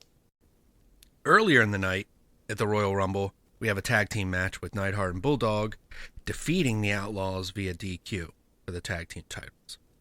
So it's just a disqualification, so we're still building there, but these guys are still battling it out. The final two in the Royal Rumble are Stone Cold Steve Austin and The Rock. And it's The Rock and Austin kind of trading off blows here, and we see Vince McMahon coming down the aisle. Oh no, is he going to screw Steve out of this? Oh man. Out of nowhere, Bret Hart hops the railing, distracting The Rock, helping Stone Cold Steve Austin eliminate The Rock, and having Stone Cold Steve Austin win the Royal Rumble, with Vince kind of losing his mind and Bret giving the nod and running off through the audience, and the fans are going crazy. Any thoughts there so far? I like the insertion of the Outlaws into DX earlier. I think it makes no. I think it makes sense, given you're kind of going in the direction of where I'm going, and I'll explain it in my scenario as well. You're kind of going along with you're taking some of your ideas and you're mixing it with what actually happened, how things had transpired back then in '97, which I kind of like. Right. So continue. So then we have the synonymous moment with Mike Tyson and Austin that kind of happens the same night that Austin has to face The Rock for the main event champion spot. But the special referee. So there's a hold on. So let me just back up. So Austin won the Royal Rumble with the help of Bret Hart. Vince is pissed about that, so he makes a match, the Austin versus The Rock, but the referee is going to be referee Earl Hebner, and Earl Hebner is going to do the right thing. And this is an episode of Monday Night Raw. But this is for the opportunity to face the champ at WrestleMania, based on the Rumble finish. Yes. Okay. All right. Okay. So that match goes down on Raw, and as many times as Austin tries to pin The Rock, he doesn't. And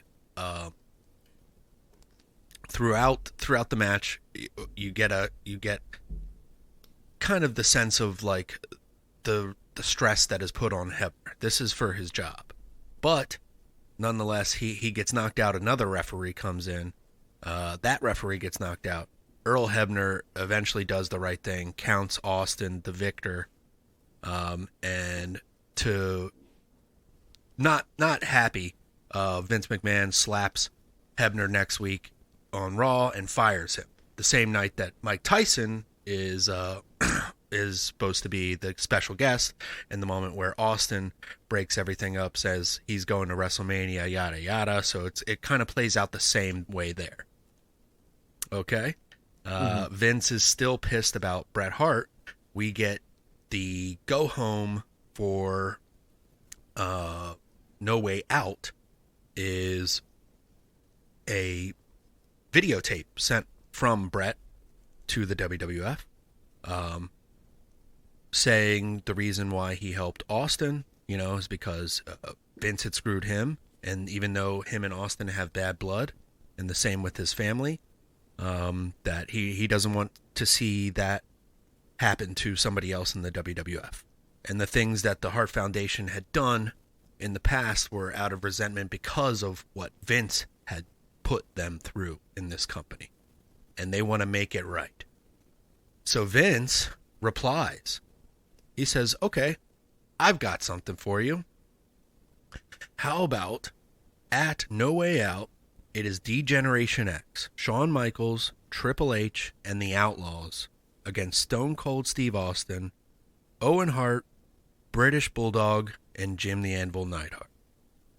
The winning match will see those challengers get their opportunities at WrestleMania.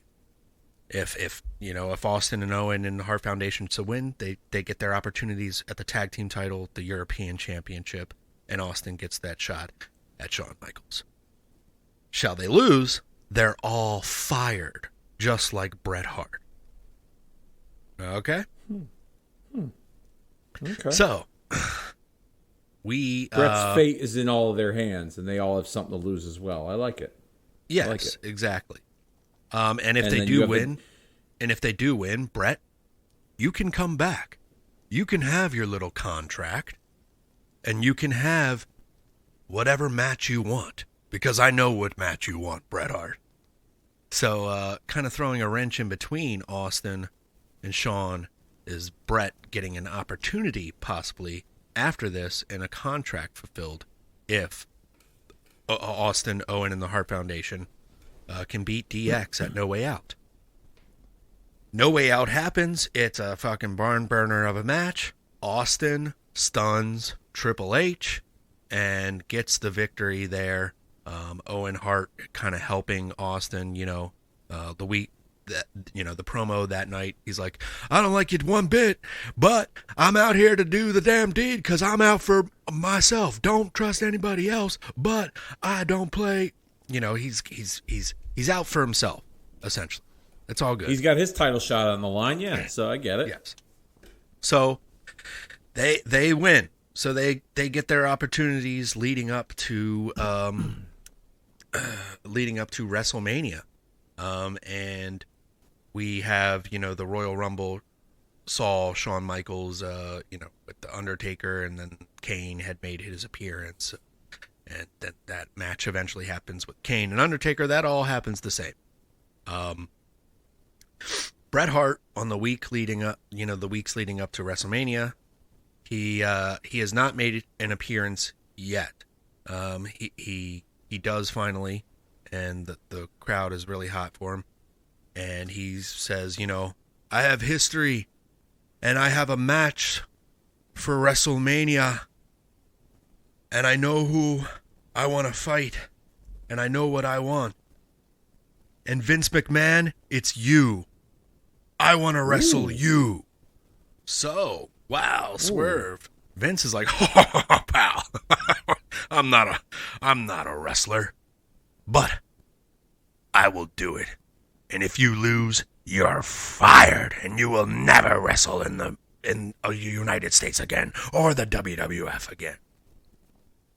Ooh. Okay. Wow. So we have our match card set for WrestleMania 14.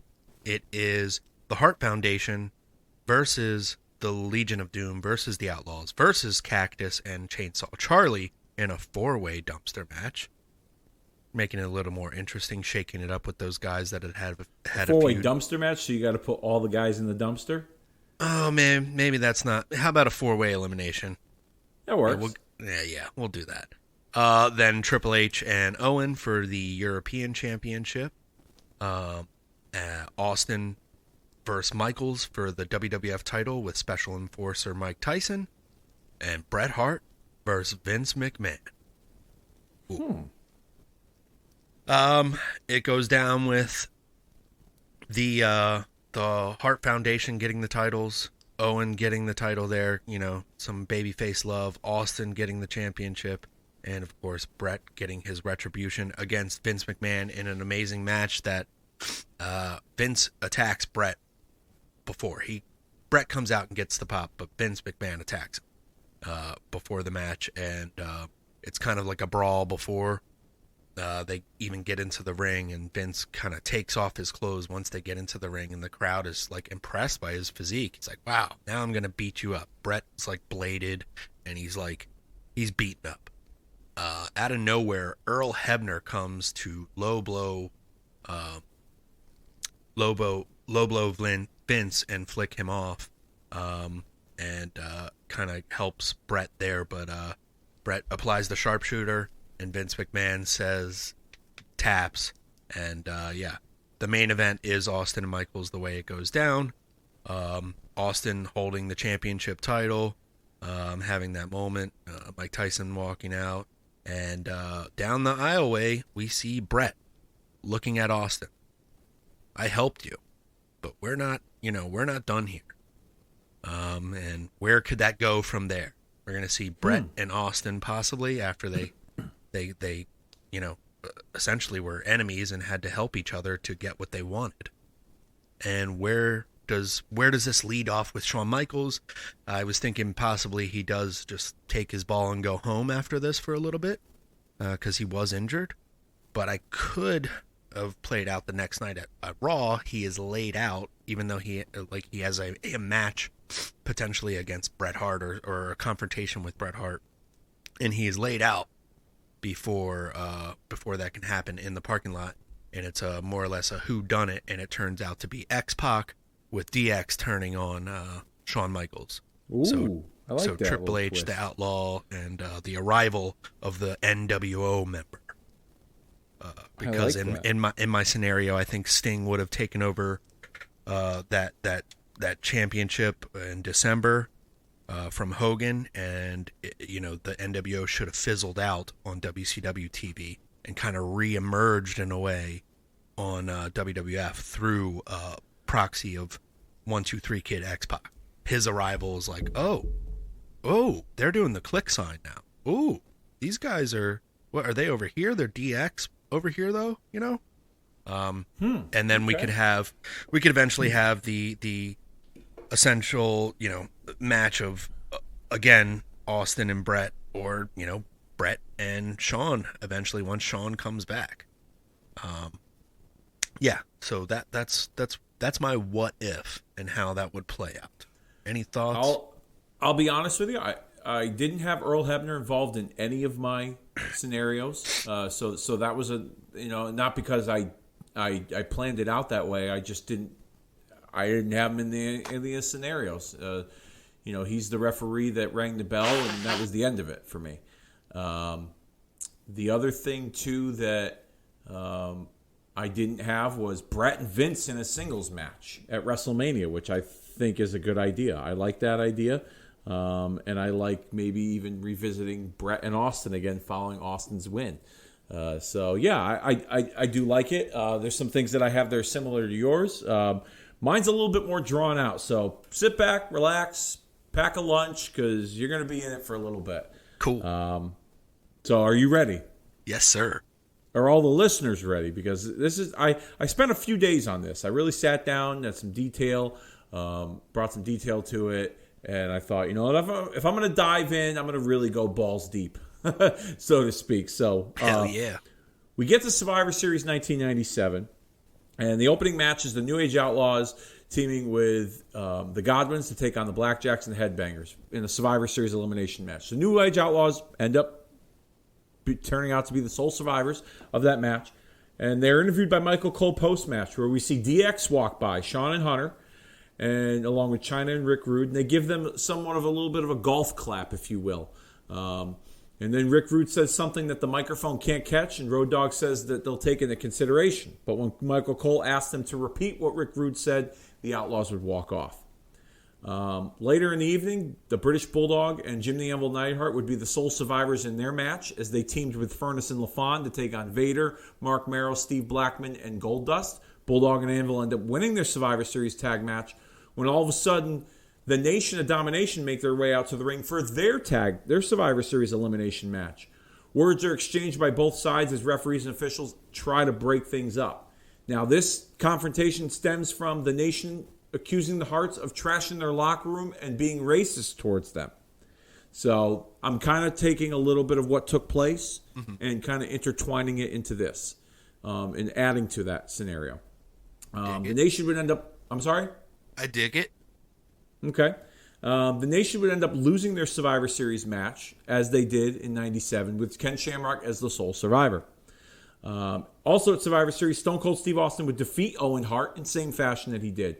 Austin then celebrates, but post-match, the Nation come out and attack Austin, stemming from when Austin cost Farouk the title at Bad Blood in the finals of the Intercontinental Tournament. The Hart Foundation are at ringside watching this on as Austin fights off the Nation, when all of a sudden they run down to help Austin fight them off and clear house. Crowd pops big as Austin and Owen would end up having a stare down. Austin flips off Owen and walks out with an Intercontinental title, while the Harts retreat as we cut to the backstage area where DX is watching this all unfold on the monitor. We get the main event. Bret and Shawn, Screwjob, goes down as it did in 1997. Now, which leads us to the following night on Raw, when DX opens the show to discuss what went down at Survivor Series. They admit that although they are happy Bret got screwed by Vince, they had nothing to do with it. They then reveal that Bret Hart knocked out Vince McMahon in the locker room following Survivor Series. Following that, Shawn Michaels' microphone cuts out and WWF officials and referees come out to escort DX to the back, as it appears they're trying to cover up the backstage incident. Jim Ross and the King reveal in commentary that an altercation went down, but they can't speak any further on it, according to the chairman of the World Wrestling Federation, Vince McMahon. JR announced that on tonight's main event is Shawn Michaels against Ken Shamrock. Per WWF officials, if Shamrock wins, he gets a title shot at the D-Generation X pay-per-view. Later in the evening, we see the New Age Outlaws have a match against the Blackjacks. Hunter and Chyna are sitting on top of the ramp to watch on. Outlaws win with some underhanded tactics. Post-match, we'll see Hunter and Chyna give them a nod of approval as both Outlaws look at each other, wondering what this all means. Stone Cold Steve Austin is out for a promo to discuss his win and post-match incident at Survivor Series. He says he doesn't need anyone's help and didn't want help from the Hearts. Michael Cole then asks him what his thoughts were on the controversy surrounding the WWF title match. Austin says despite his issues with Bret Hart in the past, he was screwed last night out of the WWF title, and that if Vince is willing to screw Bret, he damn sure knows what Vince would have no problem doing the same to him, considering he dropped him on his head with a stunner at Madison Square Garden. Austin then directs his focus to the Nation and calls them out because he knows they're already planning to jump him from behind.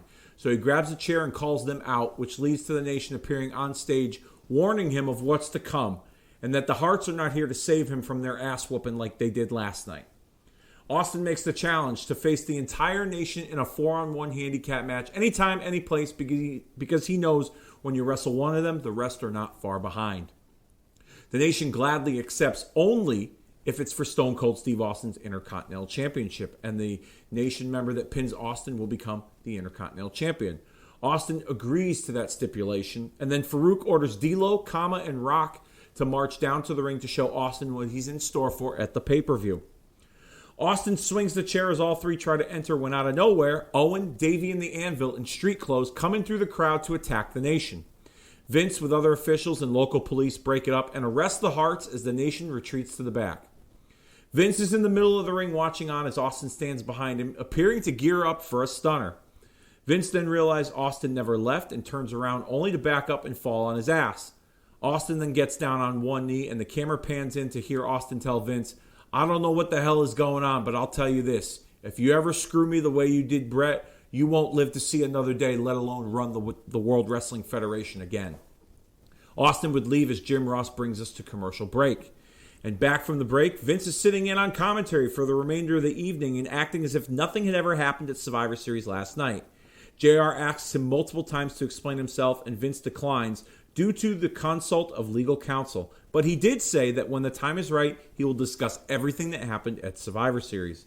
He did say that as of this moment, the entire Hart Foundation are suspended indefinitely. It's our main event. Vince would grab the mic before the main event and announce that to ensure there is a winner in this match, DX is banned from ringside. Michaels would come out alone, and Shamrock to follow. The finish comes when Shamrock blocks a super kick and applies the ankle lock. Michaels tries to counter it and uses his legs to push Shamrock into the referee, knocking him down. Shamrock still has the hold applied as Michaels is tapping out. Vince gets up out of his chair and tries to assist the referee back into the ring when all of a sudden the New Age Outlaws run in to attack Shamrock from behind. Vince noticed the run-in but still tries to assist the referee without calling for the bell. Commissioner Slaughter arrives and calls for the bell and tells Howard Finkel that Shamrock is the winner by disqualification and will face Shawn Michaels at the next pay-per-view in Your House D-Generation X. Hunter, Chyna, and Rude come out to argue with Slaughter, Vince looking dumbfounded as what just happened in front of him, and the Outlaws are jumping on Shamrock. Michaels watches on in the corner with approval. The LOD run in to make the save as the heels powder out and the show goes off the air. So, give me your thoughts early on my scenario. Likes, dislikes? I like it. It's a lot more detailed, but it makes sense. It makes you want to see what's going on. And we both kind of have the same thing where the Hart Foundation and Austin are working together reluctantly. But for the, Okay. you know, All right, good. I like it. I appreciate the feedback. Any negative feedback, too, I'm open for it. I'm not some crybaby millennial. I'll be able to take it. Following week on Raw, the show opens with JR and King at the desk. JR vows to get a word with Vince over the controversy surrounding Survivor Series. Also on this episode of Raw, Stone Cold Steve Austin returns to action tonight with an open contract. And then JR announces that per Commissioner Slaughter, in Your House DX, Shawn Michaels will defend the WWF title against Ken Shamrock. He also announced, due to their win as sole survivors at Survivor Series, the New Age Outlaws will challenge the Legion of Doom at In Your House DX for the WWF Tag Team Championship. DX music plays as Shawn, Hunter, Rude, and Chyna come down to call out Slaughter for interfering in their business last week. JR gets in the ring to help facilitate that and then asks DX what's their relationship with Vince McMahon following Survivor Series and last week's Raw. Before they can answer, Shamrock and the LOD arrive to run them off. DX powders out and Slaughter meets them at the top of the ramp and books a tag match between D-Generation X and the Legion of Doom tonight. Slaughter then says Shamrock will be at ringside with the LOD to make sure Rude and Chyna don't interfere. DX is obviously irate at this decision as they go to commercial break. Later in the evening, Jim Ross and the King are at the announce desk calling a random match when they are informed that they have Vince McMahon on the line.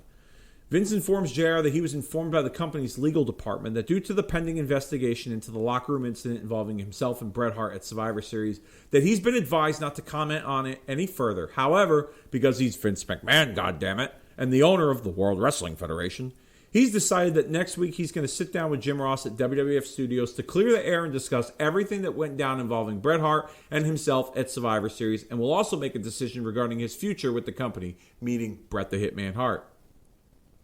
Later in the evening, Stone Cold Steve Austin comes out dressed in his gear with the Intercontinental title and his open contract. He grabs a microphone and says he's got an open contract for tonight and he wants to prepare for his gauntlet match with the Nation at In Your House DX. Out comes the Los Boricuas, led by Savio Vega, who has a microphone in hand and reminds Stone Cold Steve Austin of their history in their past battles. Despite the Boricuas' hate for the Nation, he says they will take great pleasure in being the ones to eliminate Stone Cold Steve Austin from the WWF for good. He's not going to make it to the pay-per-view, according to Savio. Bell rings, Jorge Estrada enters, eats a Stone Cold Stunner for the first fall. Savio sends in Miguel Perez, who gets the upper hand at first, but then Austin manages to give him a Stone Cold Stunner for the second fall. Jesus Castillo would run in and also eat a stunner for the third fall. Savio is last, and he's hesitant to enter the ring, so he decides to walk back up the ramp when the Nation's music hits. There at the top of the ramp as Savio decides to walk back down the ramp. Savio slowly enters the ring, but before he gets in, the remaining 3 Boricuas enter from behind and jump Austin. The bell rings, it's a disqualification.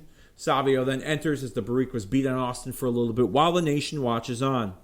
The remaining 3 Boricuas hold up Austin as Austin ends up grabbing a chair, as Savio, ends up grabbing a chair to nail Austin. When all of a sudden Austin low blows Savio. Savio drops the chair as the 2 Boricuas tend to him. Austin breaks free from both, grabs the chair and starts swinging, nailing a few of them as he stands tall and dodged another bullet while he stares back at the nation who's at the top of the ramp. Meanwhile, it's the main event. D-Generation X versus the Legion of Doom. DX with China out first. Then the Legion of Doom's music hits when all of a sudden we see the New Age Outlaws dressed in face paint and spiked shoulder pads. They get in the ring, they mock LOD, DX pretends to be scared. Both teams face off, laughing at the mockery they've made of the LOD when we see on the Titantron a forklift blocking the locker room door where the Legion of Doom are trapped. Shamrock is seen trying to move the forklift, but there's no key in it. As he's trying to do that, we see Rick Rude nail Shamrock with the briefcase from behind. WWF officials, Slaughter, and the referees escort Rude away and tend to Shamrock while eventually find the key to the forklift. They remove the forklift from the door as the LOD would break free, and we see them running towards the ring backstage. Music hits, they charge the ring, but they end up becoming victims of the numbers game, enduring a 5-on-2 beatdown. Outlaws, China, Shawn and Hunter. Shawn and Hunter hand DX shirts to the Outlaws and officially anoint them as members of D-Generation X. Rude then makes his way back out to the ring with a pair of handcuffs as the beatdown continues. DX handcuffs Hawk around the ring post as they powerbomb Animal through the announce table, and the group celebrates as the show goes off the air. Thoughts? Okay. I like it. Okay. It's a very elaborate way to get them together. I mean, I just kind of, threw them together, but I like it. No, I get it. And the mocking the LOD, that's something that they actually would do. It's funny. Yeah, which it's funny enough, they actually did wear the spiked shoulder pads and dressed up with face paint at Survivor Series. Yep. Costing Animal the pinfall in the Survivor Series elimination match. Yes, indeed. The following week, we get the Brett Screwed Brett sit-down interview with JR. Plays out pretty much the same day as it did in 1997, except just as Vince is about to announce his decision regarding Brett's future with the company, Vince is distracted by a noise off camera, a producer that is heard telling an unknown individual, "You can't go in there." Then in camera view, we see a man in a suit hand Vince an envelope and tell him he's been served.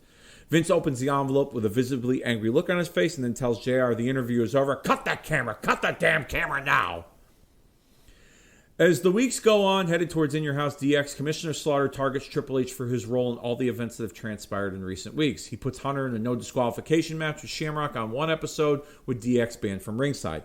Shamrock would get the win as Slaughter is watching on the ramp. Hunter, upset over his treatment, would challenge Slaughter to a match at the pay-per-view. Slaughter would agree, but he chooses a stipulation, that being a boot camp match. In Your House DX, Triple H beats Slaughter in the boot camp match, same way in 97, pretty much in decisive fashion. The New Age Outlaws would defeat Hawk of the Legion of Doom, who fought alone due to Animal's injury from the attack a few weeks prior. Post-match of that tag match, we see the Bulldog and Anvil jump the guardrail and attack the Outlaws as officials and cops arrive to take Davey and the Anvil out in handcuffs. Austin would defeat the Nation in the gauntlet match, as it's down to him and The Rock as the final two. Austin goes for a stunner, The Rock blocks it, Austin pushes Rock into the referee and knocks him down. The remaining members of the Nation return to ringside, but WWF officials and a referee stop them as The Rock goes to nail Austin with a chair when out of nowhere, Owen Hart shows up to grab the chair from The Rock.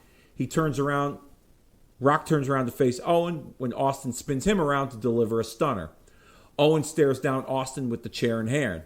Austin is prepared to fight Owen when Owen drops the chair. He gets down on one knee, grabs the referee's prone arm, and motions for Austin to cover The Rock.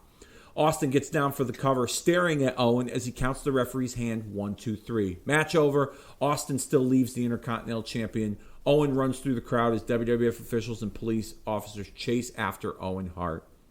And the main event of In Your House DX would see Shawn Michaels defeat Ken Shamrock to keep the WWF title with a little bit of help from Rick Rude. DX would celebrate as the pay-per-view goes off the air. The next night on Raw, Vince forced Austin to relinquish the Intercontinental title because of Owens' interference.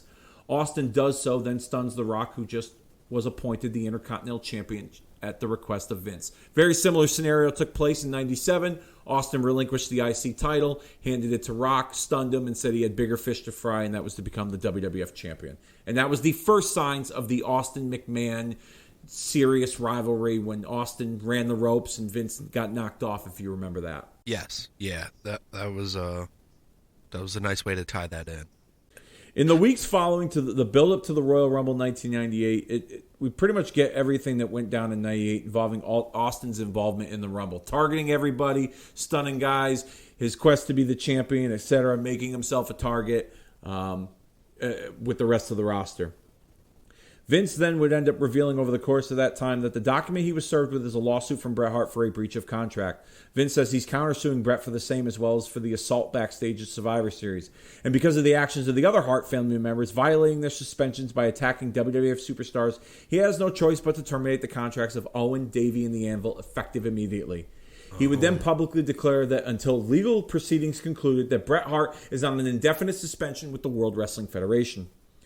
Commissioner Slaughter would announce in the weeks to follow, Shawn Michaels will defend his WWF title against The Undertaker at the Royal Rumble in a casket match. Pretty much the same build-up for the Rumble match as it was in 98. DX would try to recruit Kane, but he briefly unites with Taker to thwart off DX on the go-home edition of Raw. The Taker-Kane storyline pretty much plays out the same way it did when it started in 97 as it continued in 98, Taker refusing to fight his brother. In the weeks to follow, heading into the Royal Rumble, the Legion of Doom would return in a sit-down interview with Jim Ross discussing their recent setbacks with Animal's injury. The team discusses whether or not it's time for them to wind things down and go their separate ways or maybe even retire. But before that's even a real possibility, they want one last shot at the WWF Tag Team Championship against the New Age Outlaws at the Royal Rumble, which is booked. Royal Rumble 98 comes around and the show opens as we see a crowd shot. And before the match, camera cuts to a commotion in the crowd. Owen, Anvil, and Davey walk through the crowd. As WWF officials and security check to see what's going on, it's revealed that they have front row tickets to the event. Officials check the tickets, and it's legit. All three end up sitting front row. Throughout the most part, they don't bother anyone during the evening. The Outlaws come out for their match with the Legion of Doom and notice them at ringside. A little jawing back and forth, but nothing too crazy. Outlaws would defeat the Legion of Doom in that rematch at the Royal Rumble, which is pretty much the same outcome as it was in 1998. The Rock would end up defeating Ken Shamrock by cheating with the brass knuckles, same outcome in 98. Owen would get up out of his chair to confront the referee about the use of the brass knuckles by The Rock, but he's ignored. Rock would end up pie-facing him and a brawl would ensue. Nation would come down to the ring to assist in the brawl as WWF officials and police once again escort them out of the arena. Michael Cole interviews Vince backstage, who looks into the camera and yells at Bret for sending them to disrupt his show and vows to bankrupt the entire Hart family in court. Austin, he wins the Rumble same way he did in 98. The Mike Tyson WrestleMania 14 announcement comes same way it did in 98. And we get the casket match, main event of the Royal Rumble 98. Shawn with DX, but WWF officials order the rest of the group to leave the ringside area. DX argues, but they head to the back. Michaels poses on all four corners when out of nowhere the casket opens and it's Bret Hart attacking Shawn Michaels. Ooh. Crowd erupts as Bret lays a beating on Michaels. Officials, referees, police, they intervene and pull Bret off of Shawn, escorting him out of the ringside area in handcuffs as Vince is seen yelling and berating Bret, vowing to end him in the court of law. Vince tries to talk to Michaels following that, who wants no part of it, and you hear Michaels say, "This isn't what I agreed to. You need to get a handle on this." Which gets the announcers wondering what he meant by that. Does it have to do with Montreal? Who knows? DX is back out to argue with Vince some more when the gong hits and The Undertaker makes his way out. DX powders out and Vince is still in the middle of the ring. Taker stares him down as Vince slowly backs out of the ring. And the match and finish goes down as it did in 98. Kane appears to save Undertaker from the multiple man assault, but turns on him instead, putting him in the casket. Shawn wins. And then Kane lights the casket on fire. Okay. I like that. Got any thoughts on that? The Hart Foundation are keep getting kicked out. I kind of like that, where Vince McMahon is going to make them bankrupt, and then the surprise return of Bret in the casket. That's a nice added there. Continue. The next night on Raw, Austin and Tyson confrontation pretty much goes down as it is in 1998. The shoving match, Vince losing his mind. You ruined it, damn it! But earlier in the night, though, DX calls out the Hearts, but their mics get cut out as officials and referees try to escort them to the back. Vince is seen backstage berating DX for mentioning them on TV in the middle of their lawsuit. He says he has a huge night with the Mike Tyson announcement for WrestleMania 14 and they better not ruin it. DX then demands revenge or they want Brett officially fired, but Vince says he's got it handled. The next week on Raw, Vince opens the show backstage to address all the chaos in the last week. DX barge in and demand repercussions from the constant attacks from the Hearts. Vince then says their time will come in a court of law. Shawn and DX then threaten to walk out and go to WCW Wrestling. And as they walk off, Vince storms off to chase them down. The main event is announced as DX versus Stone Cold Steve Austin and the Legion of Doom, if Vince can convince DX to stay.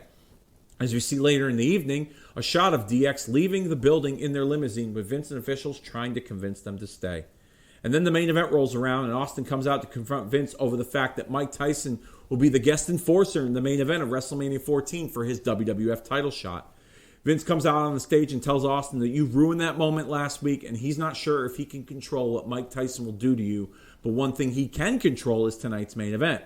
Since DX walked out, he's found replacements for tonight's main event, that being the Nation of Domination. Vince joins on commentary and says he has plans to address DX walkout in the near future, but in the meantime, the Nation make their way out to the ring as it's Kama, D'Lo, and Mark Henry who joined the Nation a week before the Rumble as he did in 1998. All three lay a beating on Austin until the LOD arrived to even things up. Farouk and The Rock are on the top of the ramp watching on, and the cameras catch Farouk and Rock disagreeing with Mark Henry's entry into the Nation, as we're now starting to see cracks within the Nation of Domination, similar to what we saw in 98.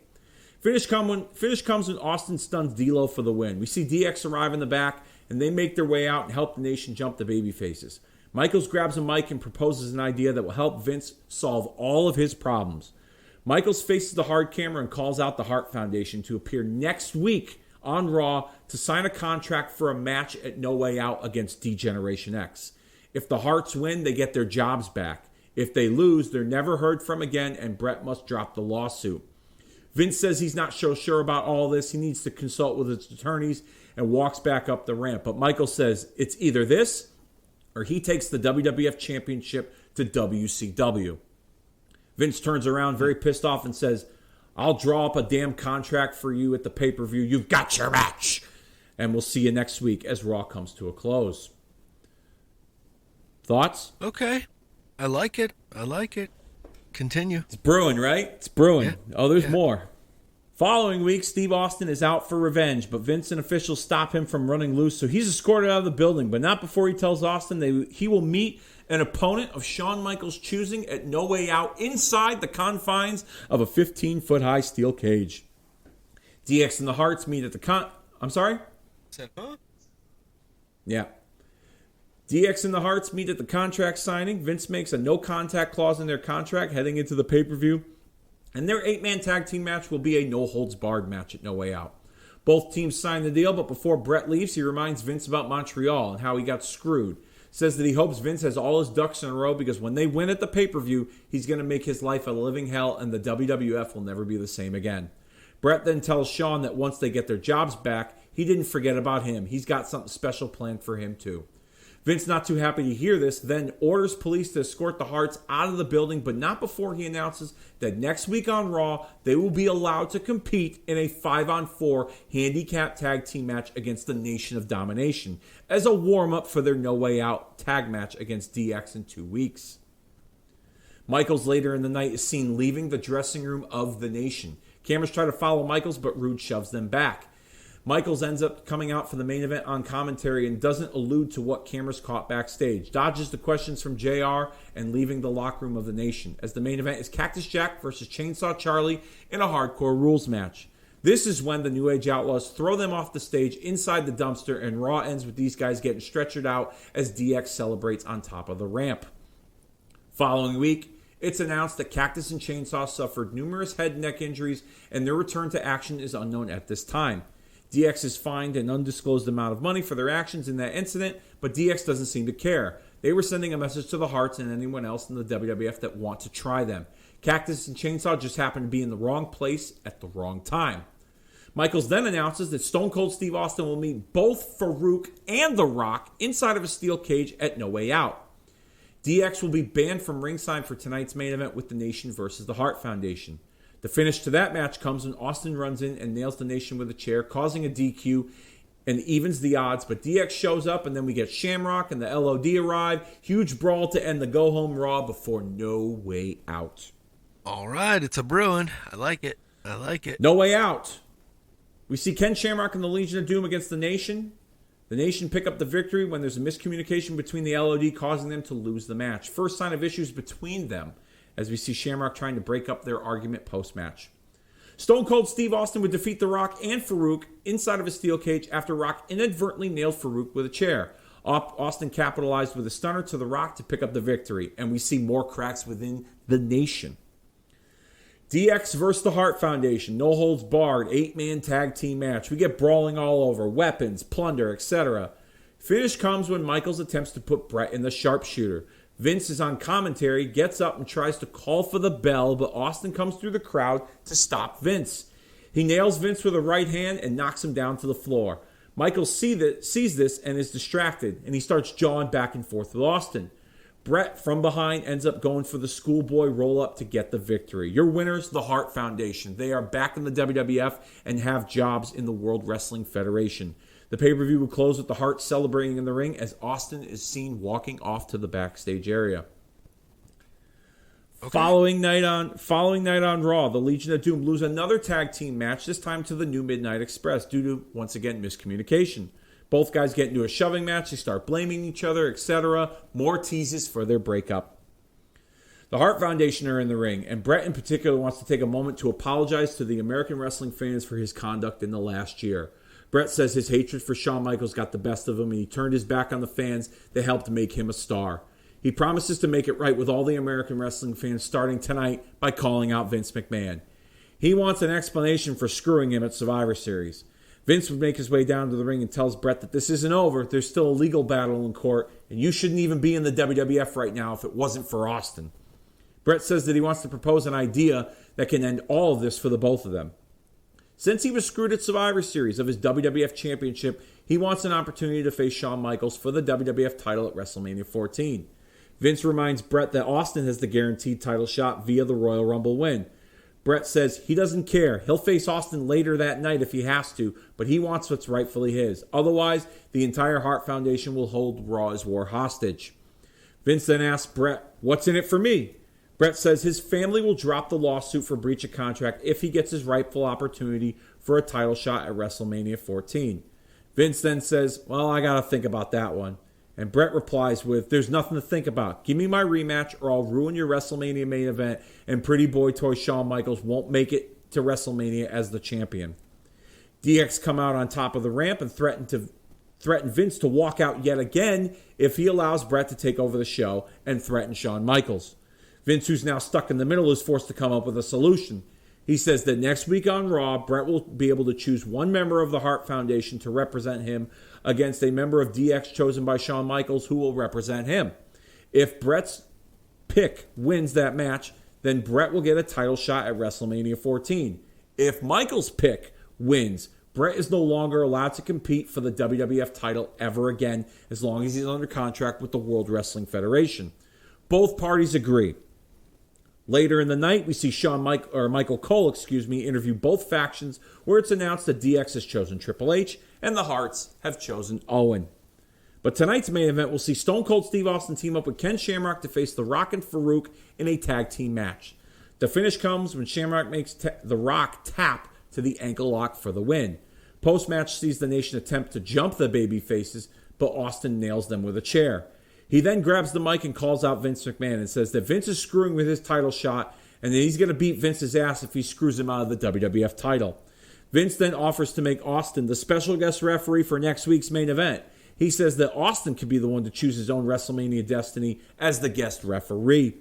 Austin agrees to the terms as he flips off Vince to close the show. Vince then also announces that Mike Tyson will be in attendance next week to discuss his role as the guest enforcer for the WrestleMania main event. Thoughts on all of that? It's good.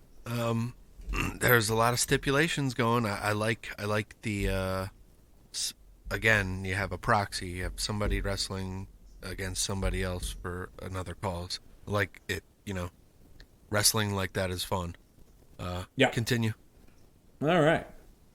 Next week on Raw, the Legion of Doom have another tag team match, this time against the DOA, and that causes them to continue their losing streak and the issues with each other.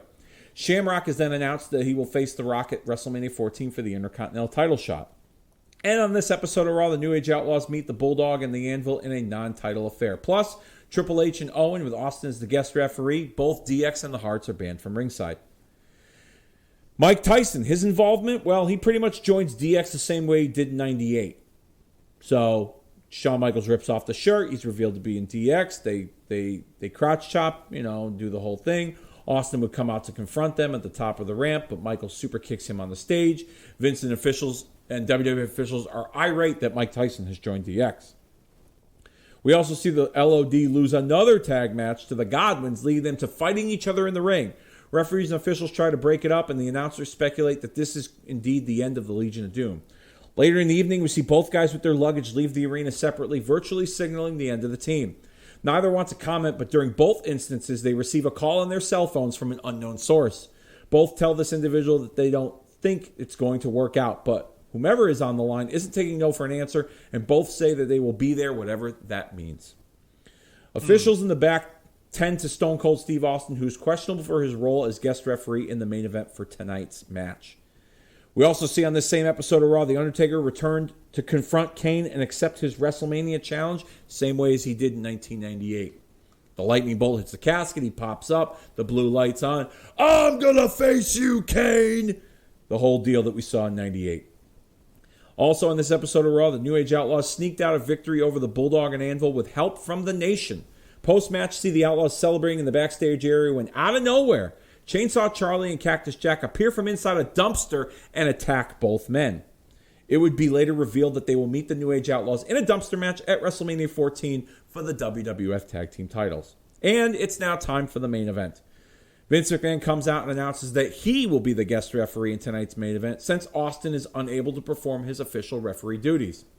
Finish comes when Hunter goes for the pedigree. Owen blocks it and back body drops Hunter into Vince. Owen has Hunter in the sharpshooter, but there's no ref to make the count. Glass breaks. It's Austin making his way down to the ring. He comes in and he nails Owen Hart with a chair. Then he delivers a stunner to Hunter Hearst Helmsley. Rolls Owen on top of Hunter and makes the count 1, 2, 3. And now Bret Hart will be included in the WWF title match at WrestleMania 14 with himself and Shawn Michaels. Ooh. Austin nailing Austin nailing Owen with the chair stems from their issues from SummerSlam when Owen broke his neck, and it was kind of one last little, fuck you, I'm going to get a piece of mine, but at the same time, I'm going to screw Vince, and you're the lesser evil, so to speak. So Austin grabs the mic at the end, tells Vince that he don't care how many guys are in the match. He knows he's behind all of this, and he's going to whip everyone's ass that gets in his way to become the WWF champion as Raw comes to a close. I like that a lot. It's almost we kind of had some of the similar things going, but you've to be honest, you've made it more elaborate. I like that, and the triple threat could be cool. As the weeks get closer to WrestleMania, we see more dissension within the Nation as The Rock and Farouk are at odds over leadership, while at the same time their working relationship with DX. Rock has second thoughts on it because it seems they're playing second fiddle to the group and doing their dirty work. Farouk doesn't care because he's the leader and he makes the decisions that are best for the Nation. Triple H wants a rematch with Owen Hart because he felt Owen never really beat him, so he decides to put his European title on the line at WrestleMania 14.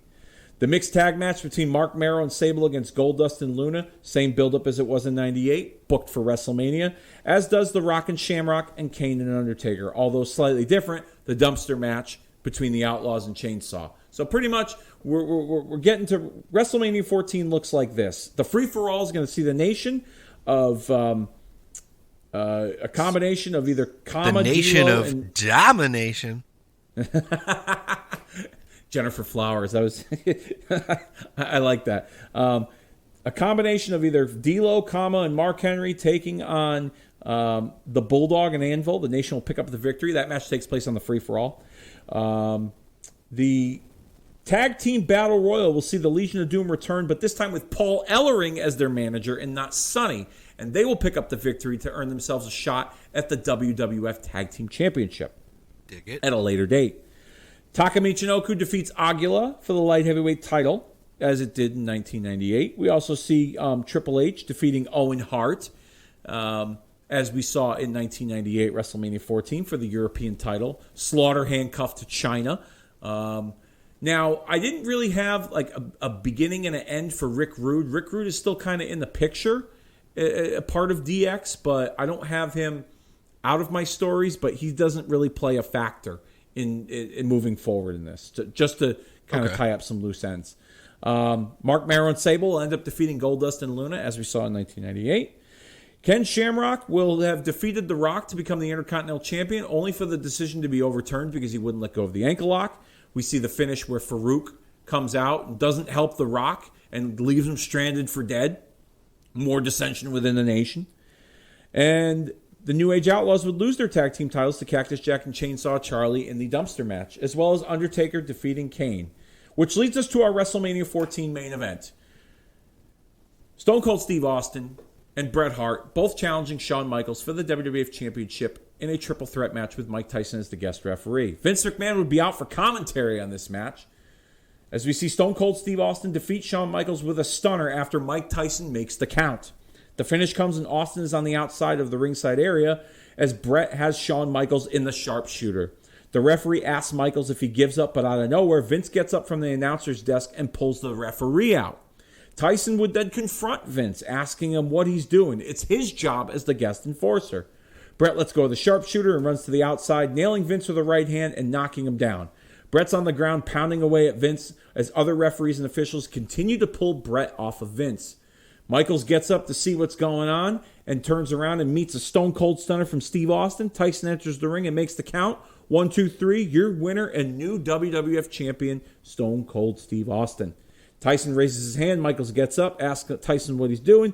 Tyson knocks him out with one punch, drapes the Austin 316 shirt over his shoulder as we see Bret walking off to the backstage area with WWF referees and officials escorting him. Vince is licking his wounds on the ground, upset not only what Bret did, but Tyson helping Austin win. Next night on Raw, we'll see Stone Cold Steve Austin stun Vince, as we saw in 1998, for trying to make him change and be the champion that Vince wants him to be, and then eventually gets arrested later in the night at the request, or should I say demand, of Vince McMahon. We get an in-ring segment regarding the future of DX, as Triple H would accuse Shawn Michaels of dropping the ball with Mike Tyson, plus the working relationship with the Nation not panning out as they'd hope, doing all of Vince's dirty work because of his personal hatred for Bret. It's affected the group, dragged the rest of DX down in the process, etc. Michaels would then argue and says maybe it's time that he removes himself from the group for a little bit since he's become such a burden on them. The guy who helped resurrect their careers and give them a shot when Vince and the company wouldn't. Maybe it's time he figure out what his priorities are with his life and his career in the WWF. Hunter says maybe that's a good idea, and I'll take over DX from here on out till you figure things out, because with your leadership, the group has been headed in the wrong direction for the last several months, as Michaels walks off going into the commercial break. We get back from the break. We see Shawn Michaels in the back on the Titantron, leaving when we see Bret Hart attack him from behind, stating that he's not finished with him just yet. Referees and officials pull him off of Michaels. DX would then come to check on Shawn, and Shawn's mad that nobody came to help him. Hunter says, this is what you wanted, and now you have to end this with Bret, but we won't be there to help. The main event would see Triple H and DX welcome X-Pac to the group after helping the Outlaws retain their titles inside a steel cage against Cactus and Chainsaw. WWF management set up the rematch due to the wrong dumpster being used for the finish the night before, which was the same reason in 1998. Michaels is at the top of the ramp, shown nursing his injuries from his attack earlier in the evening, as the new DX celebrates inside the steel cage without him to close out the show. Also on this show, more tension would build on Raw the next night between Rock and Farouk, where they would come to blows, with the Nation trying to break it up but unsuccessful. The Nation would walk out on both of them while the two are tearing each other apart. Michael Cole would catch up with D'Lo, and Henry, where they suggested that Rock and Farouk finally settle their differences in a match to determine the true leader of the Nation, most likely at the Unforgiven pay-per-view, where we'll see D'Lo, and Henry help The Rock win to become the new leader of the Nation. Rock would declare that it's a new nation and they don't work for anybody anymore, including DX. And it would also be revealed over time that DX were the ones that set up the Hearts with the Nation, accusing them of being racist towards African Americans, which would then set up their rivalry with each other heading into the spring and the summer. But at Unforgiven, we'll see a 3-team gauntlet match pitting DX, consisting of Triple H and the Outlaws, against the Hearts, Owen, Bulldog, and Anvil, against the Nation, D'Lo, and Henry. Shawn Michaels and Bret Hart would then sign a contract at Unforgiven for a match at a later date to blow off their rivalry. Austin would meet Dude Love in the same fashion at Unforgiven in 1998 as he did. Foley would feel like the fans turned on him during the beatdown the night after WrestleMania 14. He would then attack Terry Funk in the process, setting up heel Dude Love, as well as Kane and The Undertaker in an Inferno match to set up Unforgiven as we head into the spring and summer of 1998. And there you have it. That is my rebooked scenario from the Montreal Screwjob all the way to WrestleMania 14.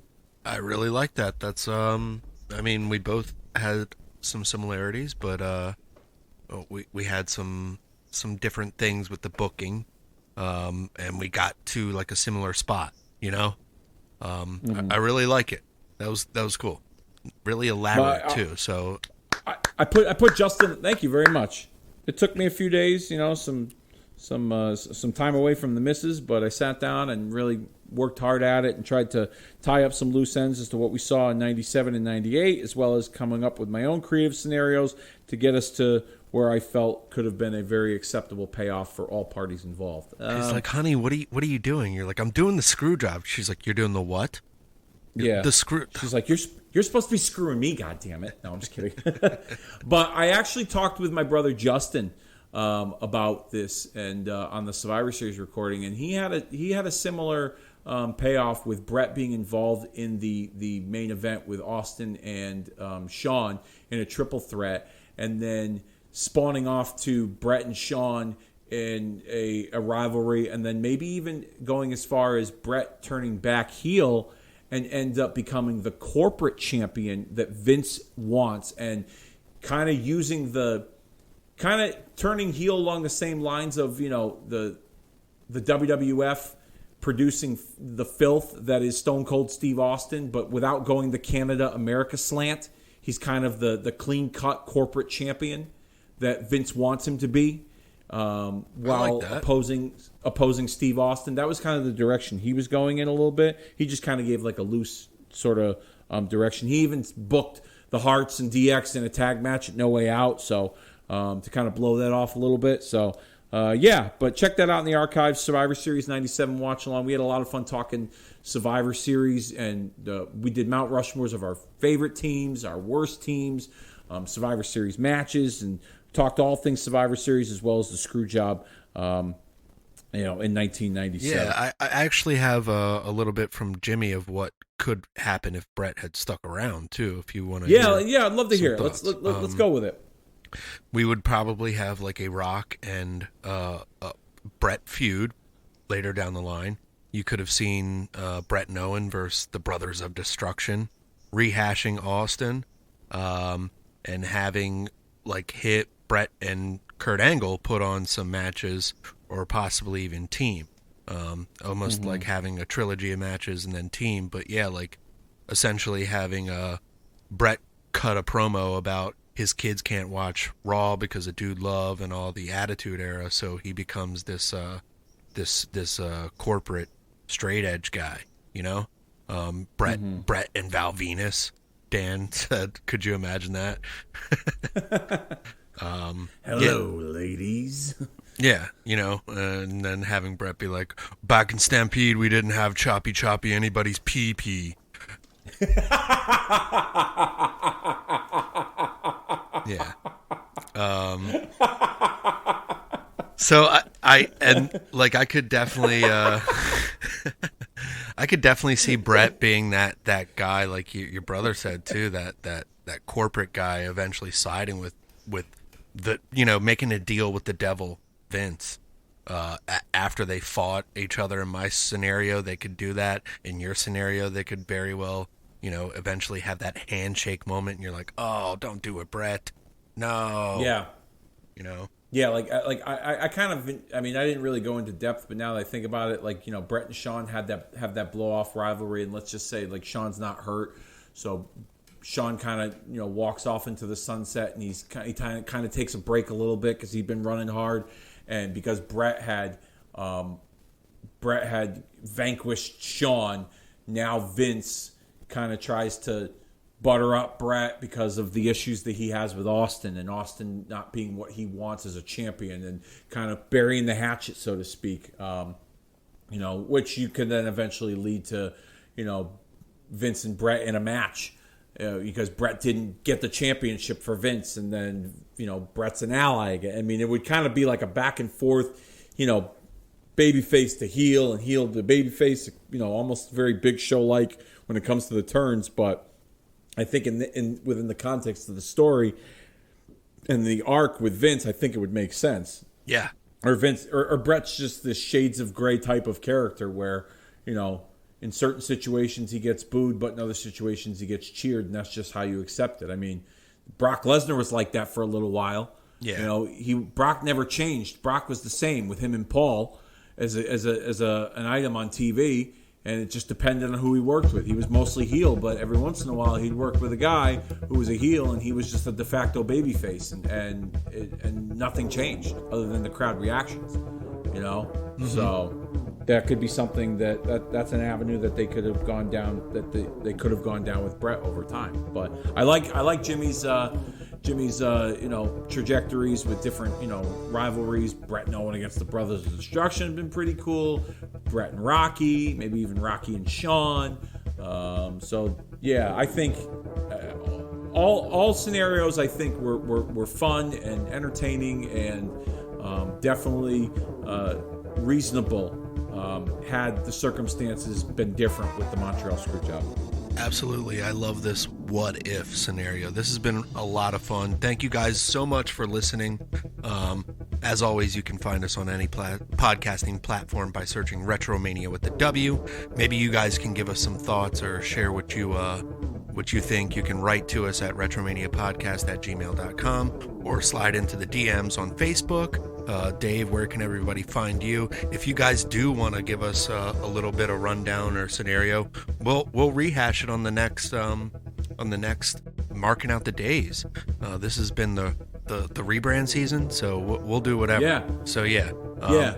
Dave? We don't have anything figured out for December yet, but we will. And when we do, if you guys are willing to share your feedback on the November episode, as well as maybe some of your fantasy booking scenarios, we'd be glad to read them on the air. So looking forward to that. Looking forward to everybody hitting the like button on Facebook for Kicking Out at 2, as well as our Twitter handle. Give us a follow over there at Kicking Out 2, as well as the Retromania Pro Wrestling Podcast Network, where you can find all these great shows. Cool Truth of AC's been kicking ass and tearing it up with their State of Wrestling talk, where they've been talking about a lot of different things, not just AEW centric. They've even delved into the WWE territory. So they've been some fun listens recently. I'm still doing the nostalgia. I'm still on the nostalgic train. Like I said, Survivor Series 97 just recorded that. That's in the streams. You can find that there. It's a watch along. It's almost 3 hours. But we give you guys a little bit of a break. And we talk all things Survivor Series as well as the Screwjob. So be on the lookout for that, as well as other great content that the network has to offer, like this show, marking out the days of the rebrand season for the month of November. Yeah. Thanks, guys.